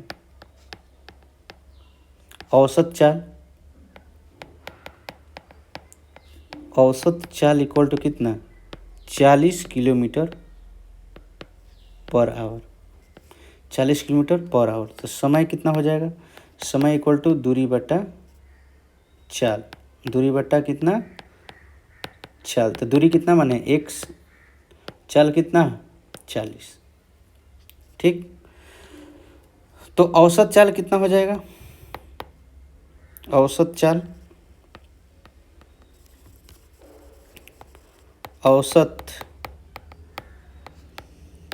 चाल इक्वल टू कुल दूरी बटा में कुल समय। तो कुल दूरी कितना हो गया? जाते समय x और आते समय भी x। और जाते समय कितना समय लगा? x बटा 20। और आते समय कितना लगा? x बटा 40। अब इसको सोल्यूशन कर लेते हैं। ऊपर कितना हो जाएगा? 2x। नीचे एलसीएम लेते हैं तो कितना हो जाएगा? एलसीएम 40। तो यहाँ पर कितना हो जाएगा? 2x और प्लस कितना हो जाएगा? x। ठीक, इस तरह से हो जाएगा। अब ये 40 कितना चल जाएगा? ऊपर चला जाएगा। तो 2x गुना 40 और बट्टे में कितना हो जाएगा? 2x 3x। तो x कैंसिल हो जाएगा। कितना हो जाएगा? 80 बटा 3। तो 80 बटा 3 से भाग देंगे तो कितना हो जाएगा? 3 दूनी 6 या फिर 6 18, फिर पॉइंट में कटेगा। इतना किलोमीटर पर आवर आएगा। लगभग इतना किलोमीटर पर आवर इसका चाल आएगा। चलिए अगला क्वेश्चन में चलते हैं। चौथा नंबर क्वेश्चन कर रहा है कोई मोटर बोट झील में विरामावस्था से, तो विरामावस्था बोल दिया तो इसका मतलब प्रारंभिक वेग जो होगा u का वैल्यू 0 से एक सरल रेखीय पथ पर 3.0 मीटर पर सेकंड का स्क्वायर, मतलब कि ए का वैल्यू, एक्सेलरेशन का वैल्यू दिया है। ठीक, और नियत से त्वरण से 8.0 सेकंड में चलती है, तो इस समय अंतराल में वो कितनी दूरी तय करेगी।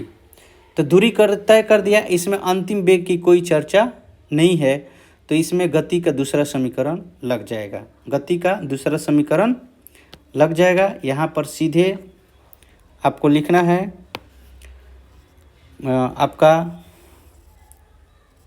प्रारंभिक वेग कितना है 0, एक्सेलरेशन का वैल्यू कितना दिया है 3.0 मीटर पर सेकंड स्क्वायर, और यहाँ पर टाइम जो दिया है 8.0 सेकंड दिया है। तो गति के दूसरे समीकरण से यहाँ पर लिखेंगे, गति के दूसरे समीकरण से, गति के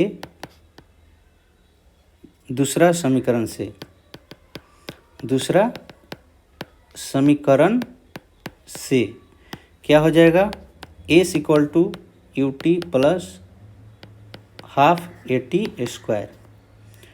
तो दूरी निकालना है आपको, अंतिम वेग कितना 0, ये 8 प्लस 1/2, एक्सेलरेशन का वैल्यू कितना 3, समय का वैल्यू कितना दिया 8 का स्क्वायर। तो कितना हो जाएगा 0 प्लस 1/2 मल्टीप्लाई 3 मल्टीप्लाई 64, 8 का स्क्वायर कितना होता है 64, ये कट जाएगा 32, कितना हो जाएगा 96 मीटर। 96 मीटर की दूरी तय कर रहा है। ठीक, चलिए अगला क्वेश्चन। अगला क्वेश्चन दिया है कि किसी गाड़ी का चाल 52 किलोमीटर पर आवर की गति से चल रही कार में ब्रेक लगाते हैं, तो उस कार तथा कार विपरीत दिशा में एक समान दर से त्वरित होती है। कार 5 सेकंड में रुक जाती है। दूसरा चालक 30 किलोमीटर पर आवर की गति से चलती हुई दूसरी कार पर धीमे धीमे ब्रेक लगाता है और 10 सेकंड में रुक जाता है। एक ही ग्राफ पेपर पर दोनों कारों के लिए चाल समय ग्राफ आलेखित करें। अब ब्रेक लगाने के पश्चात दोनों में से कौन कार अधिक दूरी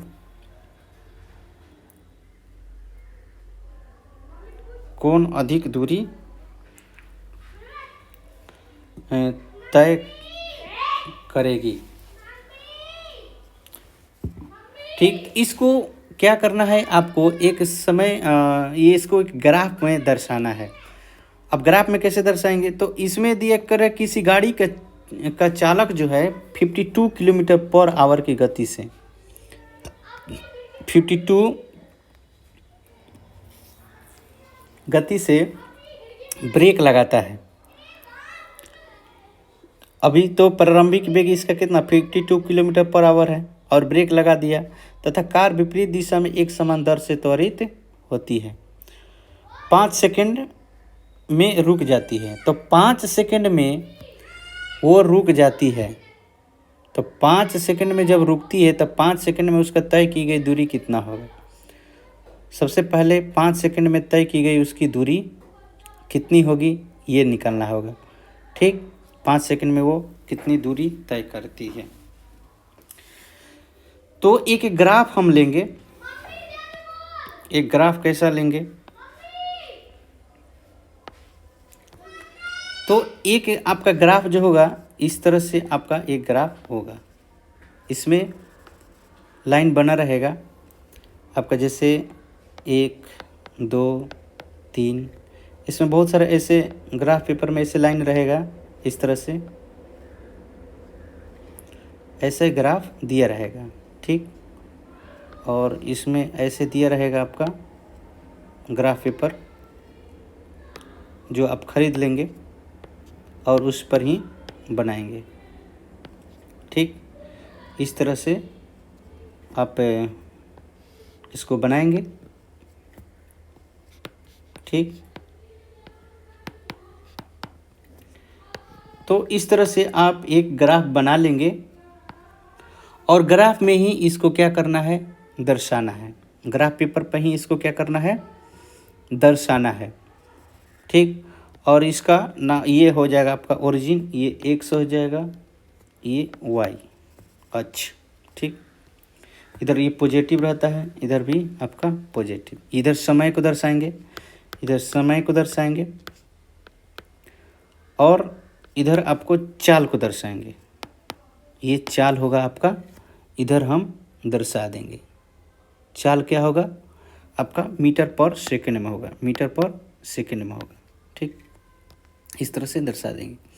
तो पहला क्वेश्चन जो दिया है आपका, उसका प्रारंभिक जो वेग दिया है 52 किलोमीटर पर आवर दिया है। तो सेकंड में, मीटर पर सेकंड में अगर चेंज करेंगे, इसलिए कि समय ग्राफ आपका मीटर पर सेकंड में होना चाहिए। 52 मल्टीप्लाई ये 5/18, 5 कितना 18। तो हम इसको कटा देंगे, ये कितना हो जाएगा 26 और ये 9। अब इसको हम भाग देंगे, तो आपका भाग कितने बार में कटेगा ये देखना है। हम इसको भाग दे देंगे, तो ये 14.4 मीटर पर सेकंड आएगा, 14 ठीक। तो ये 5 सेकंड में आपका, ये 5 सेकंड हुआ। तो यहाँ पर इस समय ग्राफ में चाल दर्शा देंगे। तो यहाँ पे 1 लिखेंगे, 2 लिखेंगे, 3 लिखेंगे, इधर 4 लिखेंगे, 5 लिखेंगे, 6 लिखेंगे। इस तरह से हम लिखते जाएंगे। तो हो सकता है कि 14 यहाँ तक आ जाए, 6 लिखेंगे, यहाँ पर 7 लिखे, 8 लिखे, 9 लिखे, 10, 11, 12, 13, 14, यहाँ पर मान लेते हैं 13, और यहाँ पर 14 आ गया, यहाँ पर 14 आ गया। ठीक, तो 5 सेकंड में 5 सेकंड यहाँ है और 14 यहाँ है। तो यहाँ पर बिंदु है, तो यहाँ से ये सीधे क्या कर देंगे, हम इसको ग्राफ में क्या करेंगे, ऐसे मिला देंगे। ठीक, मान लीजिए ये ए पॉइंट हुआ, क्या हुआ, ये ए पॉइंट हुआ, ये क्या हो गया ए पॉइंट हुआ, और यहाँ पर क्या हो गया, ये बी पॉइंट हो गया। मान लीजिए बी पॉइंट हो गया, ये ए पॉइंट और बी पॉइंट। ठीक, तो तय की गई जो दूरी होगा, दूरी बराबर कितना, चाल गुना समय। तो चाल आपका कितना, इतना, और समय कितना, इतना। तो ये एक त्रिभुजाकार क्षेत्र को प्राप्त करती है। ठीक, त्रिभुजाकार क्या करती है, क्षेत्र को प्राप्त करती है। तो यहाँ पर जो दूरी होगा, ये त्रिभुजाकार क्षेत्र के बराबर होगा, त्रिभुजाकार क्षेत्र के बराबर लिखेंगे। तो हम लिखेंगे यहाँ पर तय दूरी बराबर, तय की गई दूरी इक्वल टू त्रिभुज AOB का क्षेत्रफल, क्षेत्रफल इक्वल टू क्या होगा 1/2 दूरी बराबर कितना है, चाल गुना समय, चाल गुना समय। आपका चाल कितना OB, और समय कितना OA, समय कितना OA। देखिए यहाँ से ये समय हो गया OA, और चाल कितना हो गया OB। यहाँ पर यह B पॉइंट दिए हैं, आपका B पॉइंट जो दिए हैं, ये आपका चाल हो जाएगा यहाँ से यहाँ तक OB। तो इस तरह से हम मल्टीप्लाई कर लेंगे, तो क्या होगा 1/2 मल्टीप्लाई आपका समय कितना दिया था 5 दिया था, और चाल कितना दिया था 14। तो 14.4 मल्टीप्लाई 5। तो इस तरह से अगर आप इसको कटाएंगे, तो ये कट जाएगा आपका कितना 7.2, तो आ जाएगा आपका 36 मीटर। ठीक है, पहला का हो गया, पहला ये हो गया। अब दूसरी गाड़ी का, ये पहली गाड़ी के था, पहली गाड़ी, ये पहली गाड़ी के था। दूसरी गाड़ी का क्या होगा, दूसरी गाड़ी का, दूसरी गाड़ी के लिए, दूसरी गाड़ी के लिए, दूसरी गाड़ी के लिए जो चाल है, चाल जो दिया है 30 किलोमीटर पर आवर दिया है। तो मीटर प्रति सेकंड में चेंज करेंगे 5/18 से। तो इसको अगर कटाएंगे तो आपका कितना, ये 15 और ये कितना 9, फिर 3 से ये 5, तो कितना हो जाएगा 25/3। अगर इसको भाग देंगे तो हमारा जो हो जाएगा 8 का 24, 8.33 मीटर पर सेकंड आ जाएगा। मीटर पर क्या आ जाएगा, सेकंड आएगा, मीटर पर सेकंड आ जाएगा, मीटर पर सेकंड। ठीक, 8.33 मीटर पर सेकंड। समय कितना लगेगा इसका, समय जो होगा आपका इसका जो समय जो कितना दिया है, समय जो दिया है आपका 10, कितना दिया है 10 सेकेंड, यहाँ पर 10 सेकेंड दिया है। 10 सेकेंड के बाद रुक जाती है, 10 सेकेंड आएगा। समय कितना 10 सेकेंड, समय कितना आ जाएगा आपका 10 सेकेंड। तो 10 सेकेंड में यहाँ पर 10 सेकेंड आएगा। 10 सेकेंड में मान लीजिए ये पी हो गया। 10 सेकेंड में वो दूरी कितना तय कर रही है, तो 8.3। तो 8 क्या यहाँ पर, तो यहाँ पर 3 आ जाएगा, 8.3। तो ये हो जाएगा मान लीजिए क्यू। तो अब हम इसको यहाँ से क्या करेंगे, यहाँ से ऐसे मिला देंगे, इसको ऐसा मिला देंगे। तो हमारा यहाँ पर क्या एक त्रिभुजाकार क्षेत्र प्राप्त हुआ। और यहाँ पर जो है एक दूसरे को काट भी रही है, एक दूसरे को क्या कर रही है, वो काट रही है, एक दूसरे को क्या कर रही है, वो काट रही है। यहाँ पर काट रही है, एक दूसरे को काट रही है, ठीक, एक दूसरे को काट रही है। तो इस तरह से, तो यहाँ पर जो दूरी होगा, तय की गई दूरी, तय दूरी इक्वल टू त्रिभुज P Q R, P O Q का क्षेत्रफल होगा, इक्वल टू कितना 1/2 मल्टीप्लाई ओ पी, सॉरी दूरी बराबर कितना 4 गुना समय। तो 4 आपका जो हो जाएगा ओ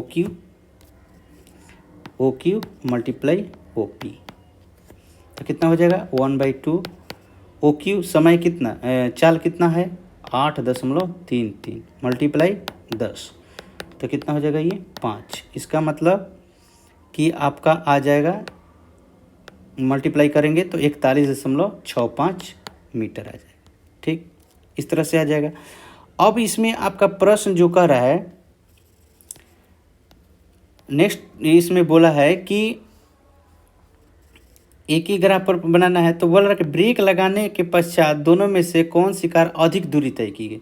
तो अधिक जो दूरी तय की गई दूसरी गाड़ी, पहली गाड़ी का जो आया था आपका कितना आया था, पहली गाड़ी के तो आया था 36 और दूसरा का कितना आ गया 41। तो यहाँ पर लिखेंगे कि उपयुक्त गणना से स्पष्ट है कि दूसरी कार ब्रेक लगाने के पश्चात अधिक दूरी तय करेगी, दूसरी कार, ठीक। तो इस तरह से आपका ये क्वेश्चन बन गया।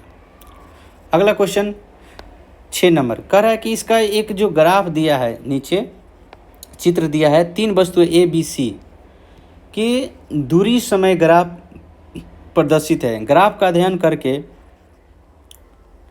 निम्न प्रश्नों के उत्तर दीजिए। निम्न प्रश्नों के क्या कीजिए, उत्तर दीजिए। इसमें जो प्रश्न है उसका उत्तर दीजिए। कह रहा है कि तीनों में से कौन सबसे तीव्र गति से चलती है। तो देखिए जो सीधी रेखा में जाएगी वही तीव्र गति से चलेगी। तो यहाँ पर लिखेंगे, यहाँ पर आप लिखिएगा कि बी की ढाल ए और सी की अपेक्षा अधिक है, इसलिए बी सबसे तीव्र गतिमान है। यहाँ पर लिखेंगे बी की ढाल जो है, देखिए ये जो बी है, बी रेखा इसमें जो जा रही है सीधी रेखा में है बी, ये सीधी रेखा में है बी।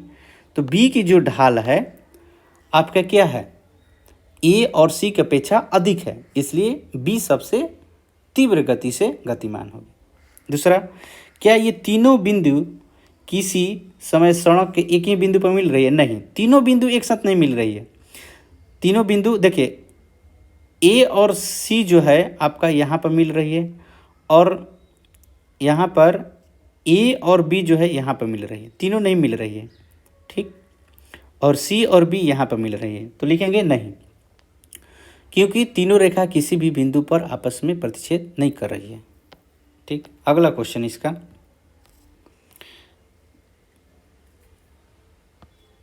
अगला इसमें पॉइंट है कि जिस समय बी ए से गुजरती है उस समय तक सी कितनी दूरी तय कर लेती है। जो कह रहा है कि जिस समय बी ए से गुजरती है उस समय सी कितनी दूरी तय कर लेती है। तो यहाँ पर सी जो है यहाँ पर है, यहाँ पर बिंदु है सी, तो ये जो है लगभग आपका 12 से कम है, 12 से क्या है, कम है।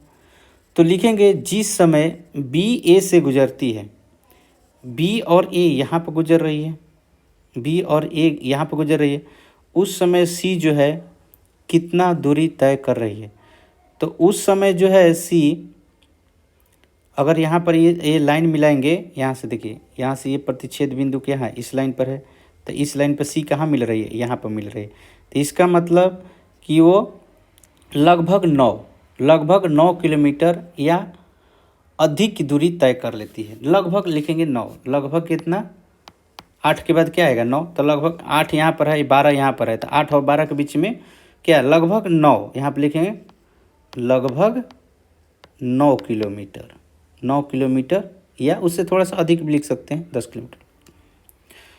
ठीक, उसके बाद अगला क्वेश्चन इसमें करा है कि जिस समय बी सी से गुजरती है उस समय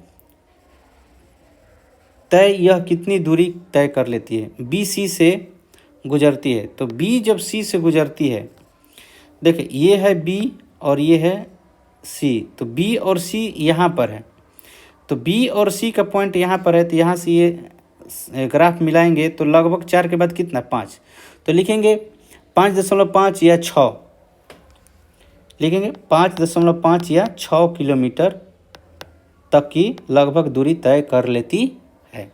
ठीक, ये क्वेश्चन आपका कंप्लीट हुआ। नेक्स्ट क्वेश्चन कर रहा है कि 20 मीटर की ऊंचाई से एक गेंद को गिराया जाता है, यदि उसका वेग जो है 10 मीटर पर सेकंड स्क्वायर के एक समान त्वरण की दर से बढ़ता है। त्वरण क्या है आपका, 10 मीटर पर सेकंड स्क्वायर। तो यह किस वेग से धरातल से टकराएगी, कितने समय पश्चात धरातल से टकराएगी, ये इसका बताना है।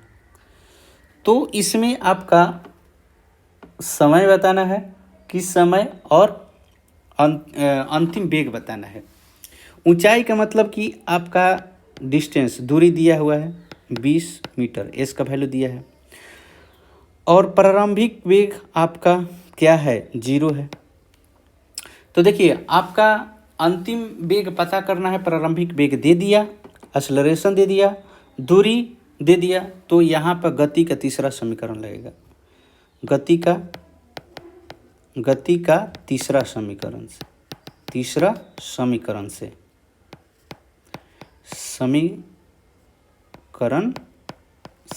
समीकरण क्या होगा, तो v square equal to u square plus 2as।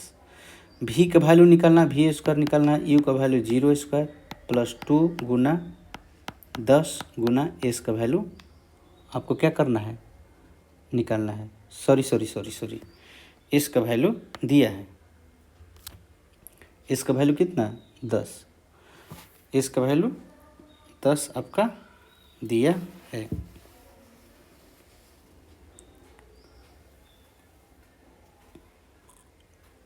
Sorry, इसका वैल्यू 10 नहीं, 20 मीटर ना, 20 मीटर, तो कितना हो जाएगा, 0 प्लस कितना हो जाएगा, 400 इक्वल टू कितना, 400। ये v स्क्वायर है, तो यहाँ पर स्क्वायर उधर जाएगा तो कितना हो जाएगा, रूट में, तो कितना हो जाएगा, 20 मीटर पर सेकेंड। अंतिम वेग कितना आ गया, 20 मीटर पर सेकेंड आ गया। उसके बाद कर रहा है कि इसका समय बताइए। तो समय बताने के लिए आपको क्या करना पड़ेगा, किस समय वो धरातल से टकराएगी। तो समय के लिए आपको पहला समीकरण पर जाना पड़ेगा, पहला समीकरण से पहला समीकरण क्या है, v equal to u plus 80। तो v का मान कितना आ गया, 20, u का मान कितना है, 0, एक्सेलरेशन का मान 10 और गुना कितना, t, तो 20 इक्वल टू कितना, 10 t, 0 से 0 कैंसिल, कितना होगा, t equal to 2 second answer. ठीक है, चलो 8वां नंबर कह रहा है कि किसी कार का चाल समय ग्राफ दिया हुआ है। चाल समय ग्राफ दिया हुआ है। ठीक, तो चाल समय ग्राफ दिया है, तो चाल समय ग्राफ जब दिया है तो चाल समय ग्राफ क्या है आपका 8 पॉइंट, इसमें चित्र जो दिया है 1-2 में दर्शाया गया है। तो इसमें कह रहा है कि पहला क्वेश्चन कि पहले 4 सेकंड में, तो 4 सेकंड यहाँ पर है, कार कितनी दूरी तय करेगी, तो कितनी दूरी तय कर रही है भाई, तो 4 सेकंड में क्या यहाँ पर जा रहा है, ऐसे यहाँ पर जा रहा है। इसका मतलब कि ये एक त्रिभुजाकार आकृति बना रहा है। तो त्रिभुजाकार आकृति बना रहा है तो इसका जो दूरी होगा इस त्रिभुजाकार क्षेत्रफल के बराबर होगा। तो हम लिखेंगे 4 सेकंड में कार द्वारा तय की गई दूरी, 4 सेकंड में 4 सेकंड में 4 सेकंड में तय की गई दूरी, 4 सेकंड में तय की गई दूरी इक्वल टू कितना हो जाएगा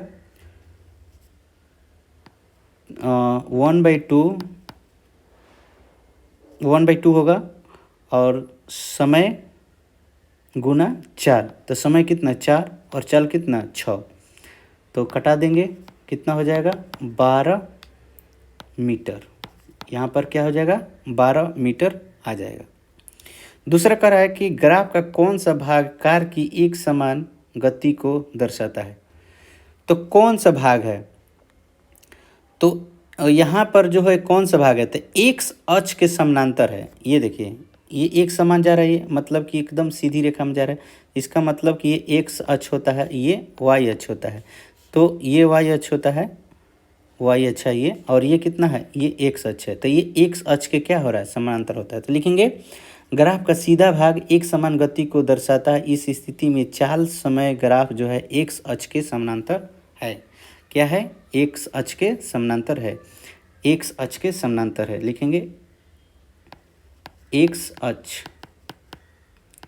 के समांतर है, समांतर है। ठीक है, चलो अगला क्वेश्चन, निम्नलिखित में से कौन सी अवस्था संभव है तथा प्रत्येक के लिए एक उदाहरण दीजिए। एक उदाहरण देना है। कह रहा है कि कोई वस्तु जिसका त्वरण नियत हो परंतु वेग शून्य हो, तो क्या यह स्थिति संभव है, तो लिखेंगे हाँ,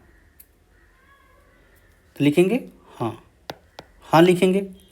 कैसे, तो एक उदाहरण भी देना है। तो ऐसी स्थिति में संभव कब होता है, जब किसी वस्तु को ऊपर फेंका जाता है तो उसकी अधिकतम ऊंचाई पर उसका वेग जो होता है क्या हो जाता है, शून्य होता है। कोई भी वस्तु अगर यहाँ पर फेंकते हैं, कोई वस्तु यहाँ पर फेंकते हैं, ठीक, तो जब यहाँ पर फेंकिएगा तो जब वापस यहाँ से आएगा तो कुछ क्षण के लिए रुकेगा, तो इसका अंतिम वेग क्या हो जाएगा, 0 हो जाएगा।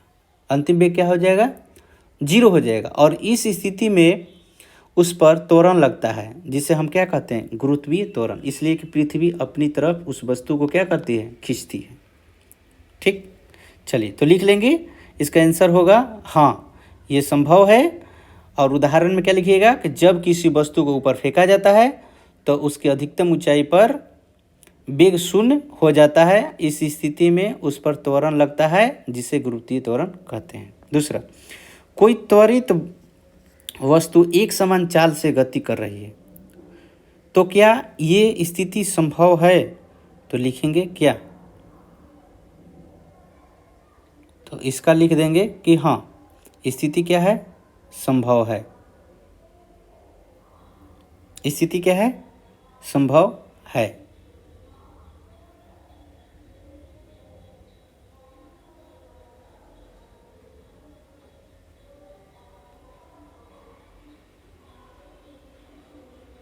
ठीक, अगला क्वेश्चन कह रहा है कि कोई वस्तु किसी निश्चित दिशा में गति कर रही है तथा त्वरण उसके लंबवत हो, तो ये स्थिति संभव है, तो लिखेंगे हाँ।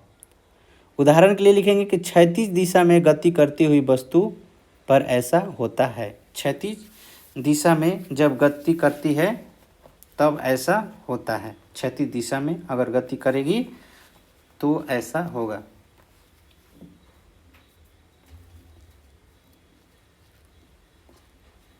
ठीक, चलिए अगला हम चलते हैं क्वेश्चन में। अगला क्वेश्चन कर रहा है कि एक कृत्रिम उपग्रह 42,250 किलोमीटर त्रिज्या के वृत्ताकार कक्ष में घूम रही है और इसका त्रिज्या का मान कितना है। आर का जो वैल्यू है 42,250 किलोमीटर है। तो अगर हम मीटर में चेंज करेंगे तो 1,000 से क्या कर देंगे, मल्टीप्लाई कर देंगे। अच्छा चलिए आगे देखते हैं। तो कह रहा है कि यदि 24 घंटे में पृथ्वी की परिक्रमा करती है तो उसका चाल ज्ञात कीजिए। तो चाल ज्ञात करने के लिए पहले तो दूरी ज्ञात करेंगे। तो दूरी कैसे ज्ञात करेंगे, तो दूरी जो होगा वृत्ताकार पथ है, तो वृत्ताकार पथ के लिए क्या होता है, वृत्त की परिधि। तो दूरी बराबर क्या हो जाएगा, दूरी बराबर वृत्त की परिधि, वृत्त की परिधि। तो वृत्त की परिधि क्या हो जाएगा 2πr, 2 मल्टीप्लाई 22/7 मल्टीप्लाई 42,250। ठीक, तो ये 7 से कट जाएगा।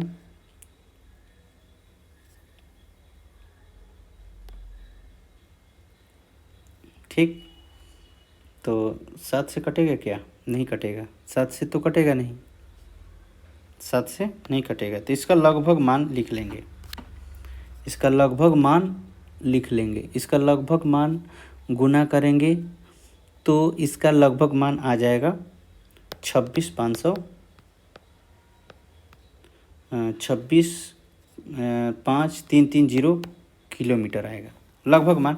इसलिए कि 7 से 42,250 नहीं कटेगा। ठीक, तो हम इसका लगभग मान लिख लिए। ठीक है, अब कह रहा है जो समय जो है 24 घंटा दिया है, तो चाल बराबर क्या आता है, दूरी बटा समय। चाल बराबर होता है दूरी बटा समय। चाल बराबर दूरी बटा समय होता है, दूरी बटा समय। दूरी कितना आ गया 26,530 और समय कितना है 24 घंटा। तो इसको सेकंड में बदल लीजिए, तो 24 गुना 60 गुना 60 कर लीजिएगा। तो 24 गुना 24, 24 छक्का 144 और 144 गुना 6 कीजिएगा तो हो जाएगा 864,00, 86400 सेकेंड। तो यहाँ पे लिखेंगे 86400 सेकेंड। 00 कैंसिल हो जाएगा, भागा देंगे तो 3.07 किलोमीटर पर सेकेंड आएगा। तो इस तरह से आपका ये पूरा चैप्टर समाप्त हुआ। ठीक है, अगले चैप्टर के लिए अगले वीडियो मिलते हैं।